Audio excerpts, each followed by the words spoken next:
तो आप डायरेक्टली बता दीजिए अमीर कैसे बनना है। नहीं, अमीर तो अ, अमीर बनने का रास्ता थोड़ा लंबा है। अमीर बनने का तो बहुत ही मतलब सिंपल रास्ता है कि आप काम कीजिए, कमाइए, बचाइए और उस जो बचाइए उसको काम पे लगा दीजिए।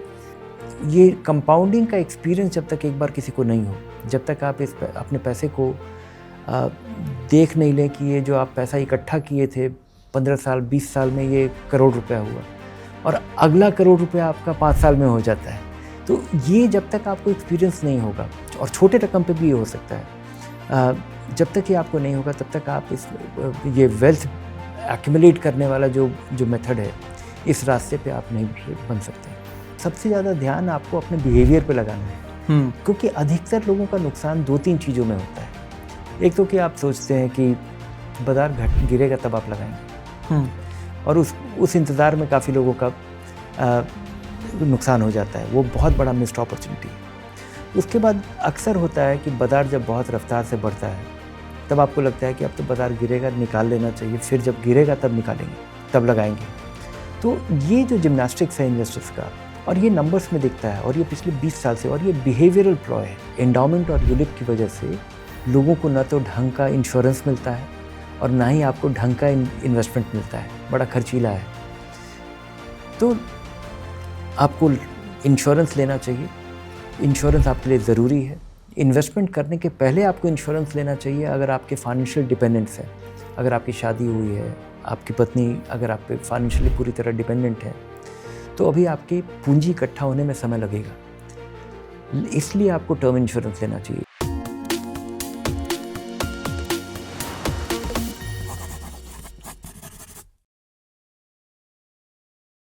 Hello, welcome to another session of This or That. This is Bhartendra Singh. Today our guest is Mr. Dhirendra Kumar, CEO and founder of Value Research.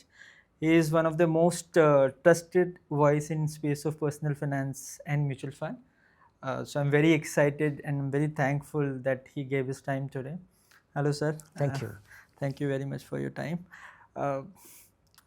I look at Google research और उसमें ऐसा लगता है कि लोगों को समझना नहीं है, तो आप डायरेक्टली बता दीजिए अमीर कैसे बनना है। नहीं, अमीर तो अमीर बनने का रास्ता थोड़ा लंबा है। अमीर बनने का तो बहुत ही मतलब सिंपल रास्ता है कि आप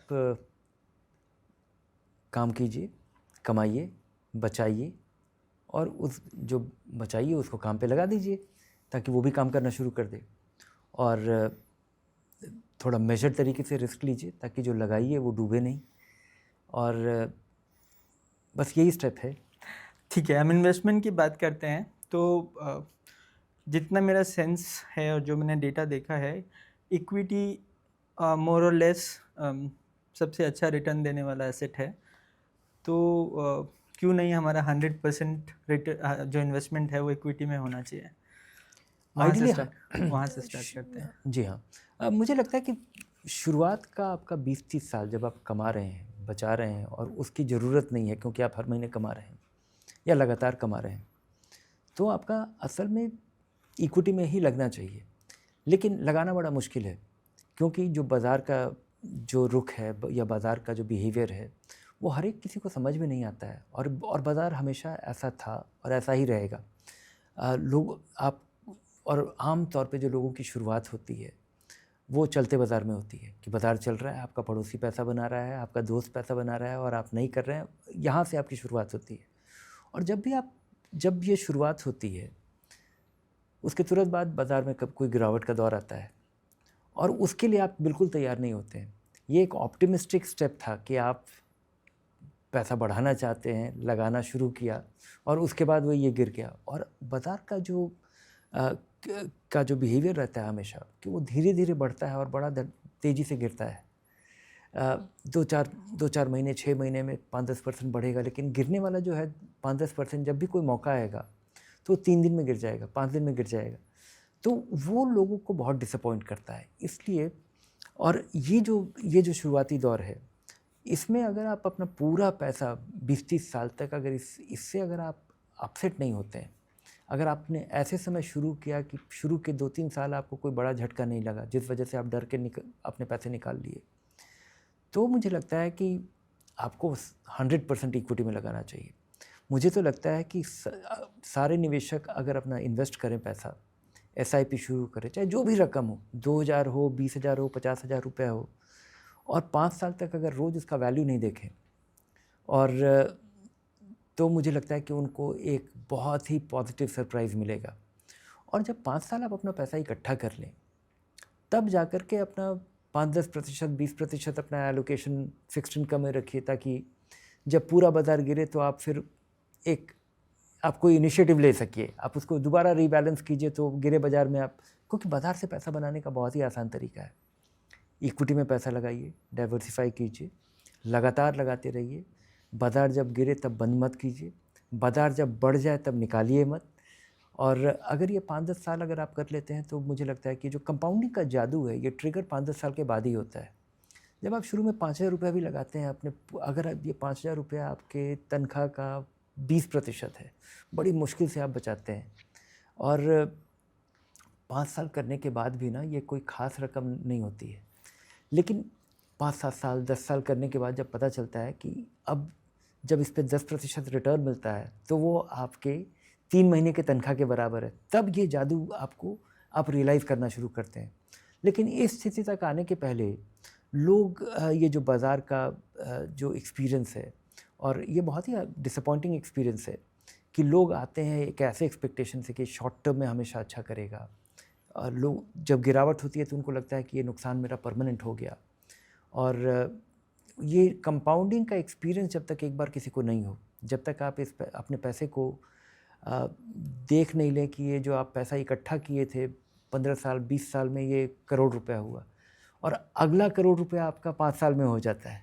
तो ये जब तक आपको एक्सपीरियंस नहीं होगा, और छोटे रकम पे भी ये हो सकता है, जब तक ये आपको नहीं होगा, तब तक आप ये वेल्थ एक्यूमुलेट करने वाला जो मेथड है, इस रास्ते पे आप नहीं बन सकते।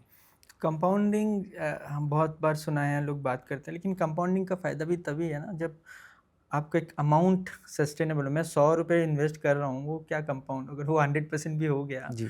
तो कुछ मतलब नहीं है। So somebody who has limited funds to invest, how can they benefit from this? मतलब is there a way for them to accumulate this? Oh, I think, there are different phases of everybody's life.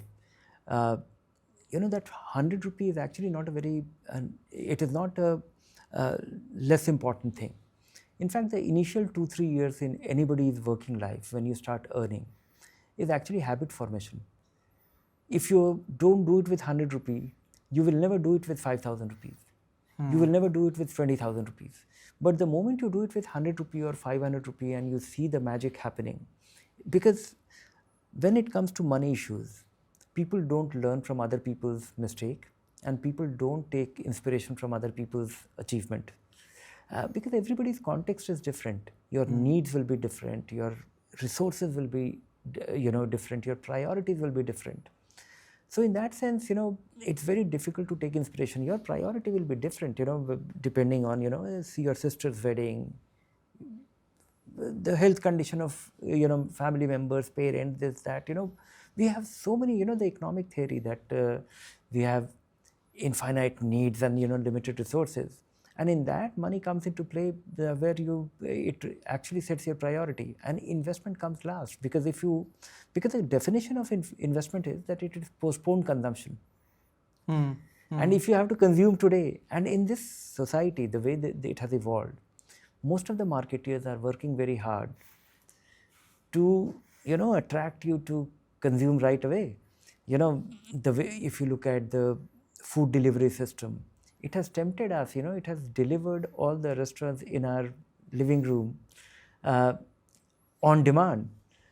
So in the, consumption, why postpone if you can consume it even today? And the avenues are rising by the day.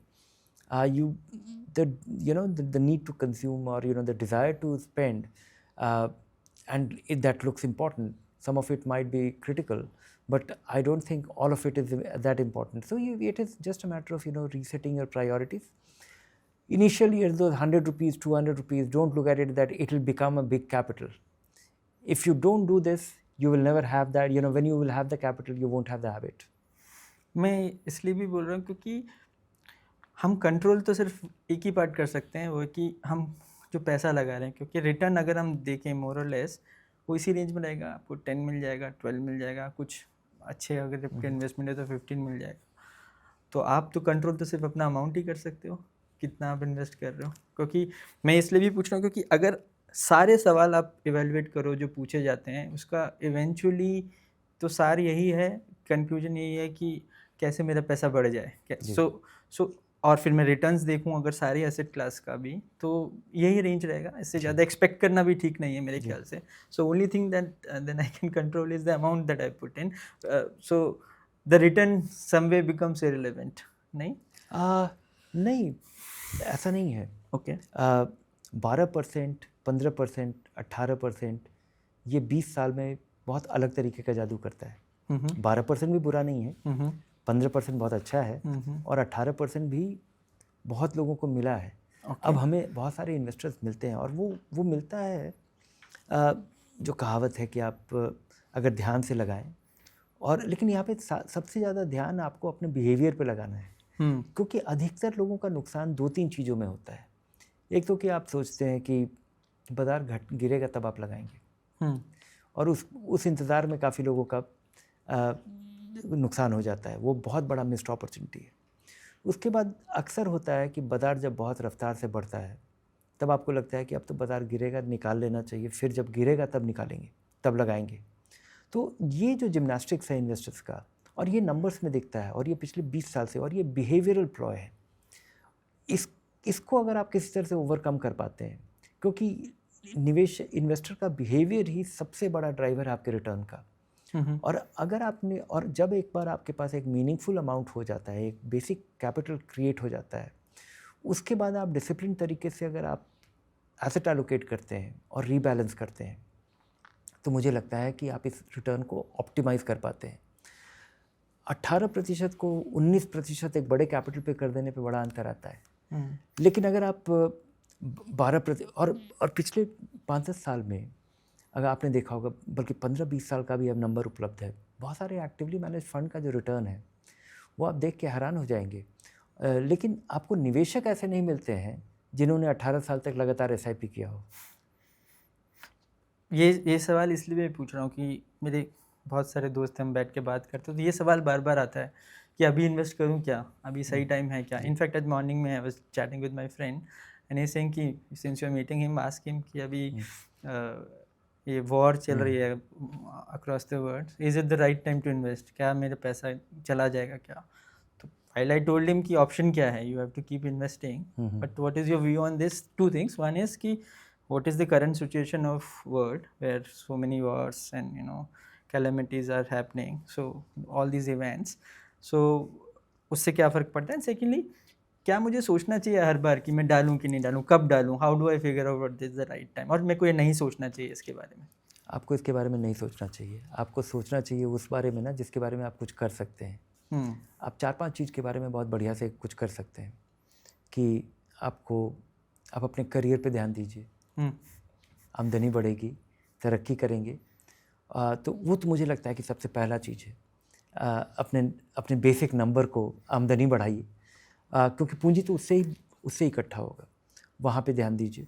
दूसरा, बाकी सब चीज़ को जो हम predict करते हैं, जो कि अनप्रेडिक्टेबल है, कि ट्रम्प साहब क्या करेंगे, टैरिफ लगाएंगे कि ये टैंट्रम चलता रहेगा, या वॉर बंद हो जाएगा या चल पड़ेगा, कुछ और होगा, टैक्स बढ़ेगा नहीं बढ़ेगा, हमारे यहाँ से एक्सपोर्ट्स बढ़ेगा नहीं बढ़ेगा, किस कंपनी को फ़ायदा होगा, किस कंपनी को नुकसान होगा, इन चीज़ों के बारे में आप कुछ नहीं कर सकते हैं। लेकिन आपको पता है कि आपका बच्चा स्कूल में कब जाएगा, आपको पता है कि आपका बच्चा कॉलेज में कब जाएगा, आपको पता है कि आप करीब कब आप 60 साल के हो जाएंगे, और 60 साल में आपको 60 साल के बाद आप काम अगर आपको नहीं मिलता, हो सकता है आपको 50 के बाद ही काम मिलना बंद हो जाए।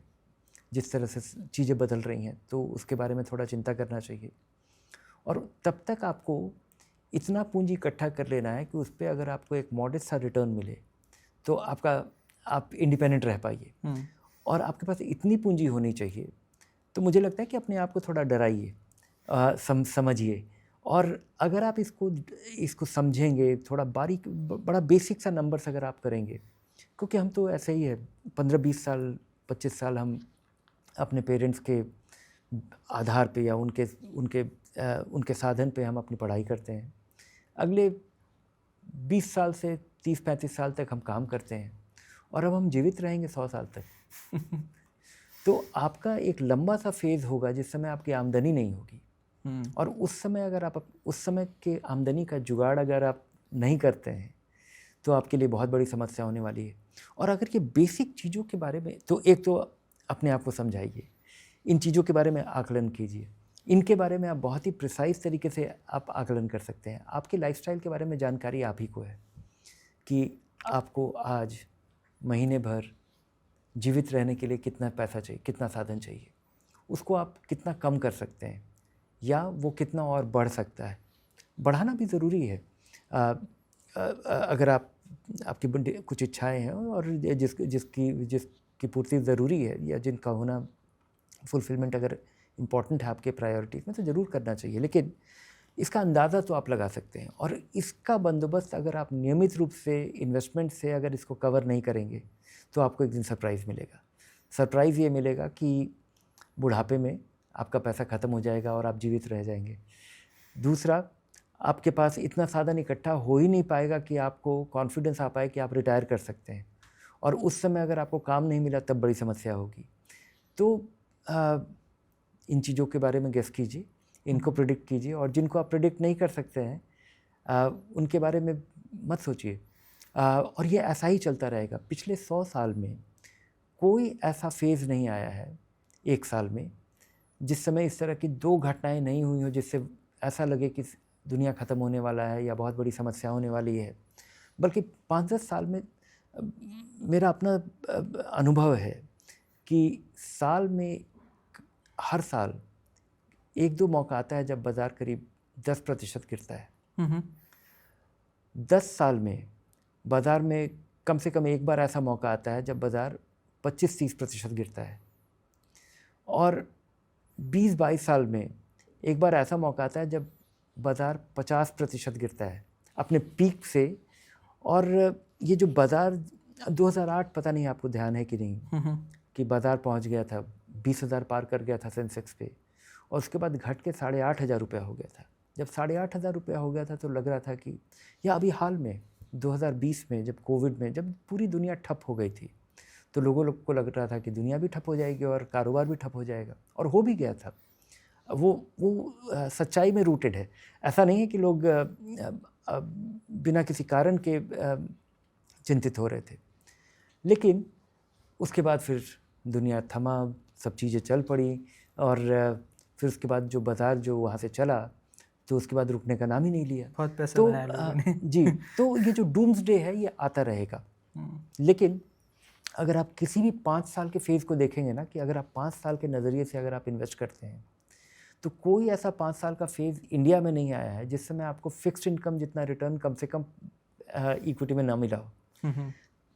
हाँ, लोगों को 1 महीने, 2 महीने, 3 महीने में बहुत बड़ा झटका लग जाता है, और लेकिन इस समय के लिए तो आपको लगाना ही नहीं चाहिए। अगर आप 1-2 महीने के लिए, 4 महीने के लिए अगर आप मार्केट में इन्वेस्ट कर रहे हैं, तो ये आप इन्वेस्ट नहीं कर रहे हैं, आप स्पेकुलेट कर रहे हैं। और स्पेकुलेट आप किसी भी चीज़ पे कर सकते हैं, लेकिन अगर आप इन्वेस्ट कर रहे हैं, क्योंकि इसके पीछे बहुत ही सिंपल सा, मेरी सोच तो बहुत ही इसके बारे में छोटी है, कि जब हम इक्विटी में इन्वेस्ट करते हैं, जब हम या किसी म्यूचुअल फंड के ज़रिए किसी इक्विटी फंड में इन्वेस्ट करते हैं और वो बहुत सारे बिजनेस में इन्वेस्ट करता है, तो ये कोई गेम नहीं हो रहा है। लोगों को लगता है कि कोई गेम हो रहा है, ये गेम नहीं है। उसके पीछे एक कंपनी है, वहाँ पे लाखों लोग सुबह काम करने जाते हैं। उस कंपनी में बहुत सारे लोग निर्भर करते हैं, कोई बिजली बना रहा है, कोई रोड बना रहा है, कोई बस बना रहा है, कोई ट्रक बना रहा है, कोई सर्विस प्रोवाइड कर रहा है। जब आप इन्फोसिस का शेयर खरीदते हैं तो आप वो टिकट जो CNBC पे चलता है या किसी टीवी पे चलता है, आप वो जो आधा % बढ़ जाता है, आधा % गिर जाता है, आप वो पेपर नहीं खरीद रहे हैं। इन्फोसिस के अर्निंग्स की प्रोपोर्शनेट ओनरशिप आप खरीद रहे हैं, और वहाँ पे 2 लाख लोग सुबह उठ करके चल पड़ते हैं अपने ऑफिस में। ये कारोबार 24 घंटे चल रहा होता है। इस पे हज़ारों कंपनियों का कारोबार इस पर निर्भर करता है, और ये पिछले 20, 25, 30 साल में इस्टेब्लिश हुआ है। वो कंपनियां बदलेंगी। इन्फोसिस के लिए पिछले 25 साल में मुझे इन्फोसिस के बारे में 5 बार ऐसा लगा है कि अब कारोबार इनका ठप होने वाला है, कम होने वाला है, ये होने वाला है, वो होने वाला है, लेकिन कारोबार बढ़ता ही गया है और शुरुआत ही बहुत बहुत छोटी सी थी। तो मुझे लगता है कि हर कंपनी के बारे में यही है, लोग बहुत सारे काम कर रहे हैं, हम आप अगर कोई सामान खरीदते हैं या कोई सेवा लेते हैं तो कोई प्रोवाइड कर रहा है और आप उस कारोबार का आप प्रोपोर्शनेट ओनरशिप ले रहे हैं। ये जो लोगों को भ्रम है कि ये बाज़ार ऊपर नीचे होता है, हाँ, रोज़ ऊपर नीचे होता है क्योंकि रोज़ बाज़ार खुलता है। उन कंपनियों का दाम रोज़ लोग इस्टेब्लिश करने के लिए सुबह 9:30 बजे से 3:30 बजे तक लोग लगे रहते हैं और बॉल बाय बॉल कमेंट्री भी आ रहा होता है 6 टेलीविज़न चैनल पे और वो लाइव कमेंट्री देते रहते हैं कि, और उसके बाद वो कारण बताते हैं कि ये बढ़ा क्यों है, गिरा क्यों है, और चाहे जो भी हो जाए वो कारण बताते हैं और पिछले दिन नहीं बताते हैं कि कल क्या होगा, और अगर जो बताते हैं आमतौर पे गलत होता है। तो ये एक एंटरटेनमेंट है और इससे बहुत सारे लोग भ्रमित होते हैं, इससे बहुत सारे लोगों को लगता है कि इसको गेस किया जा सकता है। गेस करने का कोई फ़ायदा नहीं है। गेस आपको करना है कि अगले 5 साल में हमारा बाज़ार बढ़ेगा, हमारा इकॉनमी बढ़ेगा, अगले 10 साल में बढ़ेगा। अगर आप इस सवाल का जवाब अगर हाँ है, तो निश्चिंतता से आँख बंद करके लगाइए, नियमित रूप से लगाइए, कुछ नियम का पालन कीजिए और इस शोर को बंद कीजिए। ये शोर के बीच में होना लोगों के लिए सबसे बड़ा डिस्ट्रैक्शन है। तो regular investment is the only way to go. Is the only way to go. हम प्रोडक्ट्स की बात करते हैं थोड़ा। तो इक्विटी मैंने बोला, तो इक्विटी हो गया, इक्विटी म्यूचुअल फंड हो गया। सो इन्वेस्टर्स के लिए क्या क्या ऑप्शंस हैं? सो हमको सुना है यूलिप भी है, एंडाउमेंट भी है, फिक्स्ड डिपॉजिट भी है, डेट म्यूचुअल फंड्स भी हैं। सो मेरी समझ बोलती है कि इक्विटी आपको सबसे अच्छा रिटर्न देने का पोटेंशियल रखता है, और अगर आप लॉन्ग टर्म सोच रहे हैं तो आपको इक्विटी या इक्विटी म्यूचुअल फंड में इन्वेस्ट करना है। What is the rule? मतलब बाकी के प्रोडक्ट्स कहाँ फिट होते हैं हमारे ओवरऑल पोर्टफोलियो बोल लीजिए, या उनका रोल क्या है हमारी? नहीं, मुझे लगता है लोगों के लिए इंश्योरेंस बहुत ज़रूरी है, लेकिन वो इंश्योरेंस एंडाउमेंट प्लान और यूलिप नहीं है। एंडाउमेंट प्लान और यूलिप आपके लिए बहुत ही नुकसानदायक है। लंबे समय तक आप एक कमिटमेंट देते हैं कि आप ये रेगुलरली प्रीमियम देते रहेंगे, जिसका कम से कम 85% पैसा या 90% पैसा इन्वेस्टमेंट में जाता है, बाकी 10% इंश्योरेंस खरीदने के लिए जाता है। और ये जो इंश्योरेंस वाला कंपोनेंट है, और इस वजह से एंडाउमेंट और यूलिप की वजह से लोगों को न तो ढंग का इंश्योरेंस मिलता है और ना ही आपको ढंग का इन्वेस्टमेंट मिलता है, बड़ा खर्चीला है। तो आपको इंश्योरेंस लेना चाहिए, इंश्योरेंस आपके लिए ज़रूरी है। इन्वेस्टमेंट करने के पहले आपको इंश्योरेंस लेना चाहिए अगर आपके फाइनेंशियल डिपेंडेंट्स हैं, अगर आपकी शादी हुई है, आपकी पत्नी अगर आप पे फाइनेंशियली पूरी तरह डिपेंडेंट है, तो अभी आपकी पूंजी इकट्ठा होने में समय लगेगा। इसलिए आपको टर्म इंश्योरेंस लेना चाहिए, एक छोटी रकम से एक बड़े रकम का इंश्योरेंस ले पाना, ताकि अगर आपको कुछ हो तो आप आपका परिवार आप अपने परिवार को फाइनेंशियल सिक्योरिटी दे पाएँ। तो वो टर्म इंश्योरेंस है, वो एंडाउमेंट प्लान और यूलिप नहीं है। सो फिर एंडाउमेंट और यूलिप का रोल क्या है फिर? मतलब ये केवल इंश्योरेंस कंपनी को अमीर बनाने के लिए या इंश्योरेंस कंपनी के फ़ायदे के लिए ये पॉलिसीज़ बनी हुई हैं। इसका एक हिस्ट्री है। किसी ज़माने में जो शुरुआत में जो इंश्योरेंस का इन्वेंशन हुआ था या जब क्रिएशन हुआ था, जब इसको सोचा गया कि बहुत सारे लोग वॉर में मरते हैं और ये इधर होता है, लोगों के परिवार को सुरक्षा देने के लिए क्या करना चाहिए, तो इंश्योरेंस का आविष्कार हुआ था। तो इंश्योरेंस का आविष्कार हुआ था कि आप एक छोटी रकम देते रहिए, और वो एक रिस्क को पूल करने का एक काम था कि आप अगर 1000 लोगों का इंश्योरेंस करते हैं और अगर 20 लोग मरते हैं, तो वो जो बाकी जो 9800 लोग हैं उनके पैसे 1000 लोग 980 लोग हैं, उनके प्रीमियम से इन लोगों को कवर किया जाएगा। और इंश्योरेंस कंपनी में एक दूसरा प्रोडक्ट जो क्रिटिकल था वो था एन्युटी, कि आप इंश्योरेंस किसी का करते हैं और अगर वो मर जाता है तो आप उसको एक रकम देते हैं।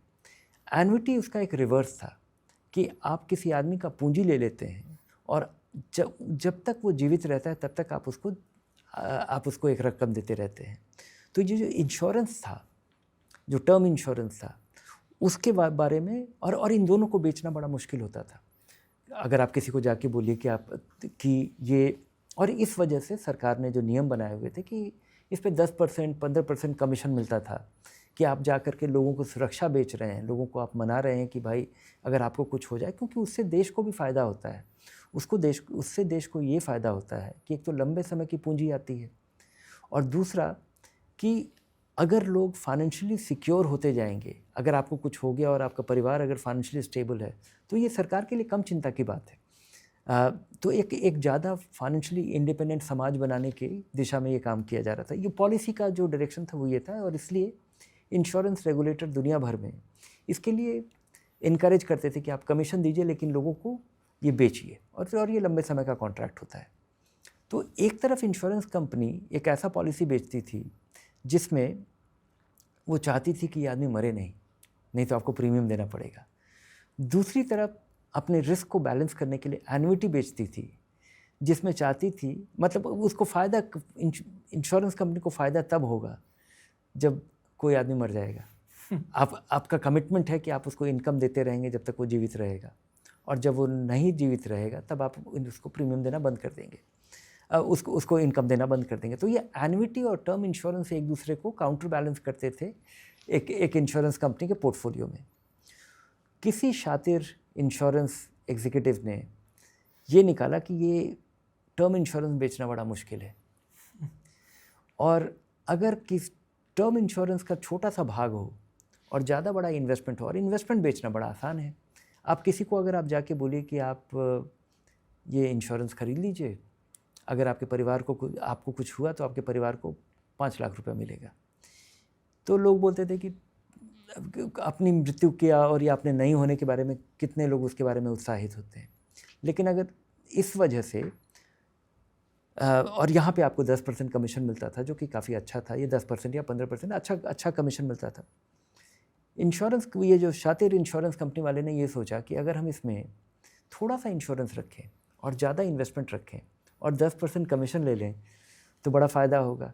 इसी तरह से सारे इंश्योरेंस एजेंट हमारे यहाँ इन्वेस्टमेंट्स बेचने लग गए इस यूलिप और एंडाउमेंट की वजह से। एंडाउमेंट में आपको गारंटीड रिटर्न मिलता है और बहुत मामूली सा रकम मिलता है, और ये दोनों नुकसानदेह इसलिए हैं, और एंडाउमेंट तो खासकर नुकसानदेह है क्योंकि इसमें आपको रिटर्न की गारंटी है, और वो रिटर्न की गारंटी और वो रिटर्न इतना कम है कि आप 5 साल 10 साल 15 साल 20 साल निवेश करने के बाद आप गरीब हो जाते हैं, क्योंकि इस पे जो रिटर्न मिलता है वो महंगाई दर से भी कम है।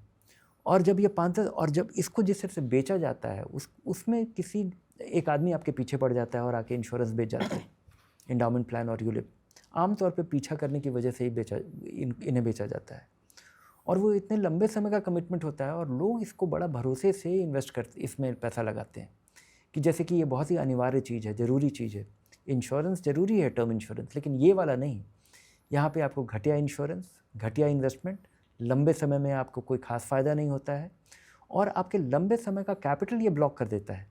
जब आप 10 साल 15 साल 20 साल जो एक छोटा सा रकम आप लगा रहे हैं, और यहाँ पे कभी आज तक मुझे कभी कोई दिखा ही नहीं जिसका, हाँ, अगर आपको कुछ हो जाए तो वो पॉलिसी वो जो सेटलमेंट मिलता है, और ख़ासकर टर्म इंश्योरेंस में इनमें तो आपको इंश्योरेंस का कवरेज बहुत बेकार सा मिलता है, बहुत मामूली सा रकम का मिलता है। लेकिन वो जो मुझे आज तक कभी कोई दिखाई नहीं कि जिसने पॉलिसी लिया हो और अमीर हुआ, बल्कि गरीब ज़रूर होते हैं। और ये एक बहुत बड़ा भारतीय इन्वेस्टर्स के लिए ये एक बहुत बड़ा बहुत नुकसानदेह चीज़ है जब लोगों के लंबे समय तक डिसिप्लिन इन्वेस्टमेंट का रिजल्ट जो है वो इतना डिसअपॉइंटिंग है कि आपका निवेश करने का जो स्पिरिट है वो पूरी तरह टूट जाता है। तो सर अभी तक जो मुझे समझ में आया, इक्विटी म्यूचुअल फंड, और क्या प्रोडक्ट्स हैं जो इन्वेस्टर कंसीडर कर सकते हैं? इन्वेस्टमेंट करने के लिए तो ढेर सारी चीज़ें हैं, और ढेर सारी चीज़ें मतलब आपको सब में इन्वेस्ट नहीं करना है। अगर आप देखें कि पोस्ट ऑफिस का रिकरिंग डिपॉजिट है, पोस्ट ऑफिस का टर्म डिपॉजिट है, बैंकों में रिकरिंग डिपॉजिट है, टर्म डिपॉजिट है, और ये काफ़ी सेफ़ है। उसके अलावा अगर आप नौकरी शुरू करते हैं, अगर आप सरकारी नौकरी शुरू करते हैं तो एनपीएस कटना शुरू हो जाता है। अगर आप प्राइवेट नौकरी करते हैं तो प्रोविडेंट फंड या एनपीएस या दोनों ही आपका इन्वेस्टमेंट शुरू हो जाता है। इसके अलावा आप शेयर्स में डायरेक्टली पैसा लगा सकते हैं, आप म्यूचुअल फंड में पैसा लगा सकते हैं। म्यूचुअल फंड ढेर सारे हैं, debt fund, equity fund, gilt fund, international fund, ढेर सारे ऑप्शंस हैं। लेकिन एक इन्वेस्टर्स के लिए, किसी अधिकतर इन्वेस्टर्स के लिए आपकी पूरी ज़रूरत 3-4 चीज़ों से हो जाती है और बेस्ट ऑप्शंस यही है। सबसे पहले तो आपका इमरजेंसी फ़ंड जो कि बैंक में पड़ा होना चाहिए। ज़रूरत पड़े तो आप अपने एटीएम से उस पैसे को निकाल लीजिए और वो 2 महीने का तनख्वाह के बराबर हो, 3 महीने के खर्चे के बराबर हो, ये आप निर्धारित करिए। और ये अलग अलग लोगों के लिए, अगर मेरे बूढ़े माता पिता और छोटा बच्चा अगर घर में है तो वो इमरजेंसी फ़ंड थोड़ा ज़्यादा होना चाहिए। तो ये सारी चीज़ें पर्सनल है, ये सारी चीज़ें आपके ऊपर निर्भर करता है। जॉइंट फैमिली का अगर आपका सेफ्टी नेट है तो आपका इमरजेंसी फ़ंड छोटा हो सकता है या उसके बिना भी हो सकता है। फिर जो भी पैसा आपको 5 साल तक ज़रूरत नहीं पड़ेगी, वो पैसा आपका इक्विटी में होना चाहिए। और इक्विटी में लगाने का एक आम आदमी के लिए सबसे कारगर तरीका है एक इक्विटी म्यूचुअल फ़ंड। और जब आपका रकम बढ़ जाए और आपके पास समय भी हो, इच्छा भी हो और अंडरस्टैंडिंग भी हो, अगर आप बैलेंस शीट, एनुअल रिपोर्ट पढ़ पाते हैं, समझ पाते हैं, कारोबार में के बारे में समझने में आपका इंटरेस्ट है, तब आप स्टॉक्स में डायरेक्टली लगाइए। अगर ये नहीं है तो केवल एक इक्विटी फंड ही आपका विकल्प है और इससे आगे बढ़िए ही मत। रेगुलर तरीके से लगाइए, एक साथ मत लगाइए। डाइवर्स एक ऑब्जेक्टिव वाले फ़ंड में लगाइए, किसी नैरो ऑब्जेक्टिव वाले फ़ंड में मत लगाइए। अगर आप ये 3-4 नियम का अगर आपने पालन किया और इन्वेस्टमेंट करने के पहले अगर आपके फाइनेंशियल डिपेंडेंट्स हैं तो टर्म इंश्योरेंस ज़रूर लीजिए, ताकि आपको कुछ हो तो आपका परिवार फाइनेंशियली सिक्योर हो पाए। और हेल्थ इंश्योरेंस ज़रूर करिए इन्वेस्टमेंट करने के पहले, क्योंकि आपका जो भी बचत का और इन्वेस्टमेंट का प्लान है वो सारा डिरेल हो जाएगा अगर कोई हेल्थ सिचुएशन ऐसा होता है कि आप हॉस्पिटलाइज होते हैं, तो हो सकता है अगले 2 साल आपके फ्यूचर के 2 साल की कमाई उसमें चली जाए। तो इससे मेडिकल इमरजेंसीज़ के लिए ये हेल्थ, अगर आप टर्म इंश्योरेंस लेते हैं, हेल्थ इंश्योरेंस लेते हैं और एक म्यूचुअल फ़ंड का चुनाव करते हैं, और अगर आप म्यूचुअल फ़ंड नहीं चुन सकते हैं तो किसी 1 या 2 अच्छे कम खर्चीले इंडेक्स फ़ंड में पैसा लगाइए, आपकी ज़रूरत पूरी हो जाएगी। और अगर ये आप 20 साल तक करते रहते हैं तो मुझे लगता है कि आपको किसी और से कुछ भी और जानने की ज़रूरत नहीं है। मेरा भी यही कंक्लूजन था सारे प्रोडक्ट्स देखने के बाद में कि अगर आपको अभी परसेंटेज तो बोलना करेक्ट नहीं होगा, बट लेट्स से 10 से 15% का आपको अगर देखना है तो इक्विटी म्यूचुअल फंड के अलावा कोई अच्छा ऑप्शन है नहीं। मतलब यही एक प्रोडक्ट, इसके अलावा आपको कुछ करना ही नहीं है। अगर आप केवल एक बार इक्विटी से आपका परिचय हो जाता है, आप 10% उतार चढ़ाव के लिए तैयार हो जाते हैं, तो ये बेहतरीन विकल्प है। और जैसे जैसे आपकी रकम बढ़ती जाए अपने रिस्क को कम करें। कुछ एसेट एलोकेशन, कोई फिक्स्ड इनकम का एलोकेशन कर लीजिए 10%, 20%, ताकि जब बाज़ार गिरे और उसको आप रीबैलेंस करें तो फ़ायदा हो।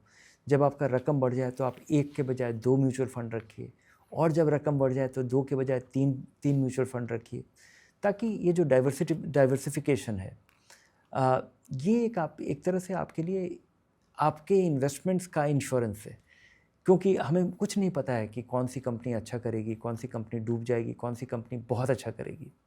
और इसलिए आप अपना पैसा एक फ़ंड मैनेजर को देते हैं, लेकिन अच्छे फ़ंड मैनेजर भी अक्सर अच्छा लंबे समय तक अच्छा नहीं करते, इसलिए एक से दूसरे पे जाइए। और ये जो फिक्स्ड इनकम, इक्विटी का एलोकेशन और एक से ज़्यादा फंड्स, और ये 2, 3, 4 फंड्स में अधिकतर लोगों की ज़रूरत पूरी हो जाती है। और 5वां फंड आपको लेना ही नहीं चाहिए, बल्कि इसमें अधिकतर जो लोग अमीर हो पाते हैं अपने इन्वेस्टमेंट से, वो इसलिए नहीं हो पाते कि ये फ़ंड मैनेजर कोई जादू कर रहा है। फ़ंड मैनेजर आपको एक डाइवर्सिफाइड व्हीकल में सुविधाजनक तरीके से लगाने के लिए एक व्हीकल प्रदान कर रहा है। उसमें आप नियमित रूप से लगाते हैं, ये ये का पूरा श्रेय आपको जाता है, क्योंकि ये पूरी तरह से ये आपके डिसिप्लिन का नतीजा है। ये जो रिज़ल्ट्स हैं ये आपके डिसिप्लिन का रिवॉर्ड्स है। और ये इसके बारे में आपको बड़ा कॉन्फिडेंट होना चाहिए, इसके बारे में आपको बड़ा गर्व महसूस करना चाहिए कि आपने ऐसा किया है और इसका कारण ये है। और बहुत ज़्यादा फेरबदल या बहुत ज़्यादा अगला आइडिया, अगला ट्रिक, अगला टैक्टिकल चीज़ कुछ करने के बजाय अगर लोग नियमित रूप से ये करते रहें तो मुझे लगता है कि इसका बड़ा फ़ायदा होगा। सो हम डाइवर्सिफिकेशन भी समझेंगे आपसे, एसेट एलोकेशन भी समझेंगे, और इतने सारे फंड्स में से क्या सेलेक्ट करना है वो भी समझेंगे। उससे पहले मेरा सवाल है आपसे कि फिर कन्फ्यूजन कहाँ है? अगर ये इतना सिंपल है कि आप डिसिप्लिन तरीके से अगर आप कुछ फंड्स चूज़ करके करते हैं, तो लोग क्या चाह रहे हैं फिर? आपकी इनसाइट्स में जानना चाहता हूँ कि लास्ट 10, 15, 20 साल से आप इस इंडस्ट्री में हैं, तो व्हाई आर पीपल कन्फ्यूज अगर ये इतना सिंपल है तो? नहीं, क्योंकि बहुत सारे लोग ये जो सिंपल चीज़ है ये बताने वाले लोग नहीं हैं। ये हमें स्कूल में नहीं पढ़ाया जाता है, ये हमें कॉलेज में नहीं पढ़ाया जाता है। हमें कॉलेज में और स्कूल में बहुत कुछ पढ़ाया जाता है जिससे हमारा ज़िंदगी में कुछ खास लेना देना नहीं होता है। लेकिन ये एक ज़रूरी चीज़ है जिसके बारे में हमें कुछ जानकारी नहीं होती। उसके अलावा एक इसका दूसरा बहुत बड़ा कारण है, इंश्योरेंस एजेंट्स जो यूलिप और एंडाउमेंट बेचते हैं, post office, banks, asset managers, wealth managers, ये सब लोग आके कहानी बताते हैं और इस कहानी बताने के लिए उनको बहुत सारा पैसा मिलता है और वो जो इंसेंटिव मिलता है वो उनको ड्राइव करता है। आप देखेंगे कि आपको इंश्योरेंस के बारे में मैं बता रहा हूँ कि ये बहुत ही घटिया तरीका है आपके लंबे समय के निवेश के लिए, लेकिन अधिकतर लोग भारत में किसी के पास कोई इन्वेस्टमेंट हो या नहीं हो, लेकिन उसके पास LIC का एक पॉलिसी ज़रूर होगा क्योंकि उसके लिए किसी को इंसेंटिवाइज किया गया है आपके पीछे पड़ करके उसको बेचने के लिए। और आपके पीछे पड़ करके बेचने के लिए एक ऐसा स्कीम बनाया गया है जिसमें कि आप अगले 20 साल तक नियमित रूप से खुद ही लगाते रहते हैं। और उसमें आपको पहले तो बताया जाता था कि अगर आप लगाने के बाद कभी भी रोकेगा तो पूरा पैसा डूब जाएगा। अब IRDA ने कुछ नियम कानून बदला है कि कम से कम आपका पैसा डूबता नहीं है। थोड़ा सावधानी से लोग अब बेचते हैं या जो भी करते हैं, लेकिन इससे ये प्रोडक्ट्स अच्छे नहीं हो जाते। लोगों को अगर इंसेंटिवाइज किया जाता है आपको कॉम्प्लेक्स चीज़ बेचने के लिए, आपको कमज़ोर चीज़ बेचने के लिए, नॉन परफॉर्मिंग चीज़ बेचने के लिए, खर्चीला चीज़ बेचने के लिए, तो लोग आके बेचेंगे। अपने आप को बचाना आपकी जिम्मेवारी है और इसके लिए केवल, और ये जो मैं आपको बता रहा हूँ कि जो लोगों को 3-4 चीज़ करना चाहिए, ये बताने के लिए किसी को कोई इंसेंटिव ही नहीं है। कोई आदमी आके आपको नहीं बताएगा कि आप आकर के इस इंडेक्स फंड में लगाइए जिसमें कि किसी को कोई कमाई नहीं होती है। इसमें भारत के पहले सबसे बड़े 100 कंपनियों में पैसा लगता है और इसमें फ़ंड मैनेजर कमाएगा 15 बेसिस पॉइंट सालाना और उससे ज़्यादा कोई ले भी नहीं सकता है। और इसमें जितनी भी कंपनी है उसके बारे में आपको जानकारी है, इसमें आप रेगुलरली लगा सकते हैं, डूबे बाज़ार में भी लगाइए। ये जो कम खर्चीला फ़ायदेमंद आपके लिए जो ज़रिया है उसको बताने के लिए किसी के पास इंसेंटिव नहीं है। घटिया चीज़ों के लिए, कमज़ोर चीज़ों के लिए बताने के लिए, बेचने के लिए लोगों को बहुत इंसेंटिवाइज़ किया जाता है और इस वजह से इस वजह से उनसे जूझ पाना बड़ा मुश्किल है। इसकी शुरुआत केवल स्कूल में ही की जा सकती है और मुझे लगता है कुछ राज्य सरकारों ने इस दिशा में कुछ कदम उठाए हैं। कुछ शायद 1-2 चैप्टर ऐड किया गया है आपके पढ़ाई में। लेकिन क्योंकि बैंक कैसे काम करता है, ज़रूरी नहीं है कि आपको बैंक चलाना है, लेकिन आपको अगर जानकारी हो कि थोड़ी बहुत अगर जानकारी हो, समझ हो, तो मुझे लगता है कि ये सारी जो गलतियाँ होती हैं या गलत अंडरस्टैंडिंग के आधार पे जो लोग निवेश करते हैं वो धीरे धीरे रुक जाएगा। तो अब हम बात करते हैं डाइवर्सिफिकेशन, एसेट एलोकेशन की। बहुत बार सुना है, बहुत लोग बोलते भी हैं, बट ये करना कैसे है? और डाइवर्सिफिकेशन की अगर मैं बात करूं तो मेरा अंडरस्टैंडिंग ये है कि mutual fund itself is diversified product, उसमें ऑलरेडी है। तो मैं ये बहुत सारे म्यूचुअल फंड लेके ओवर डाइवर्सिफिकेशन तो नहीं कर रहा हूँ।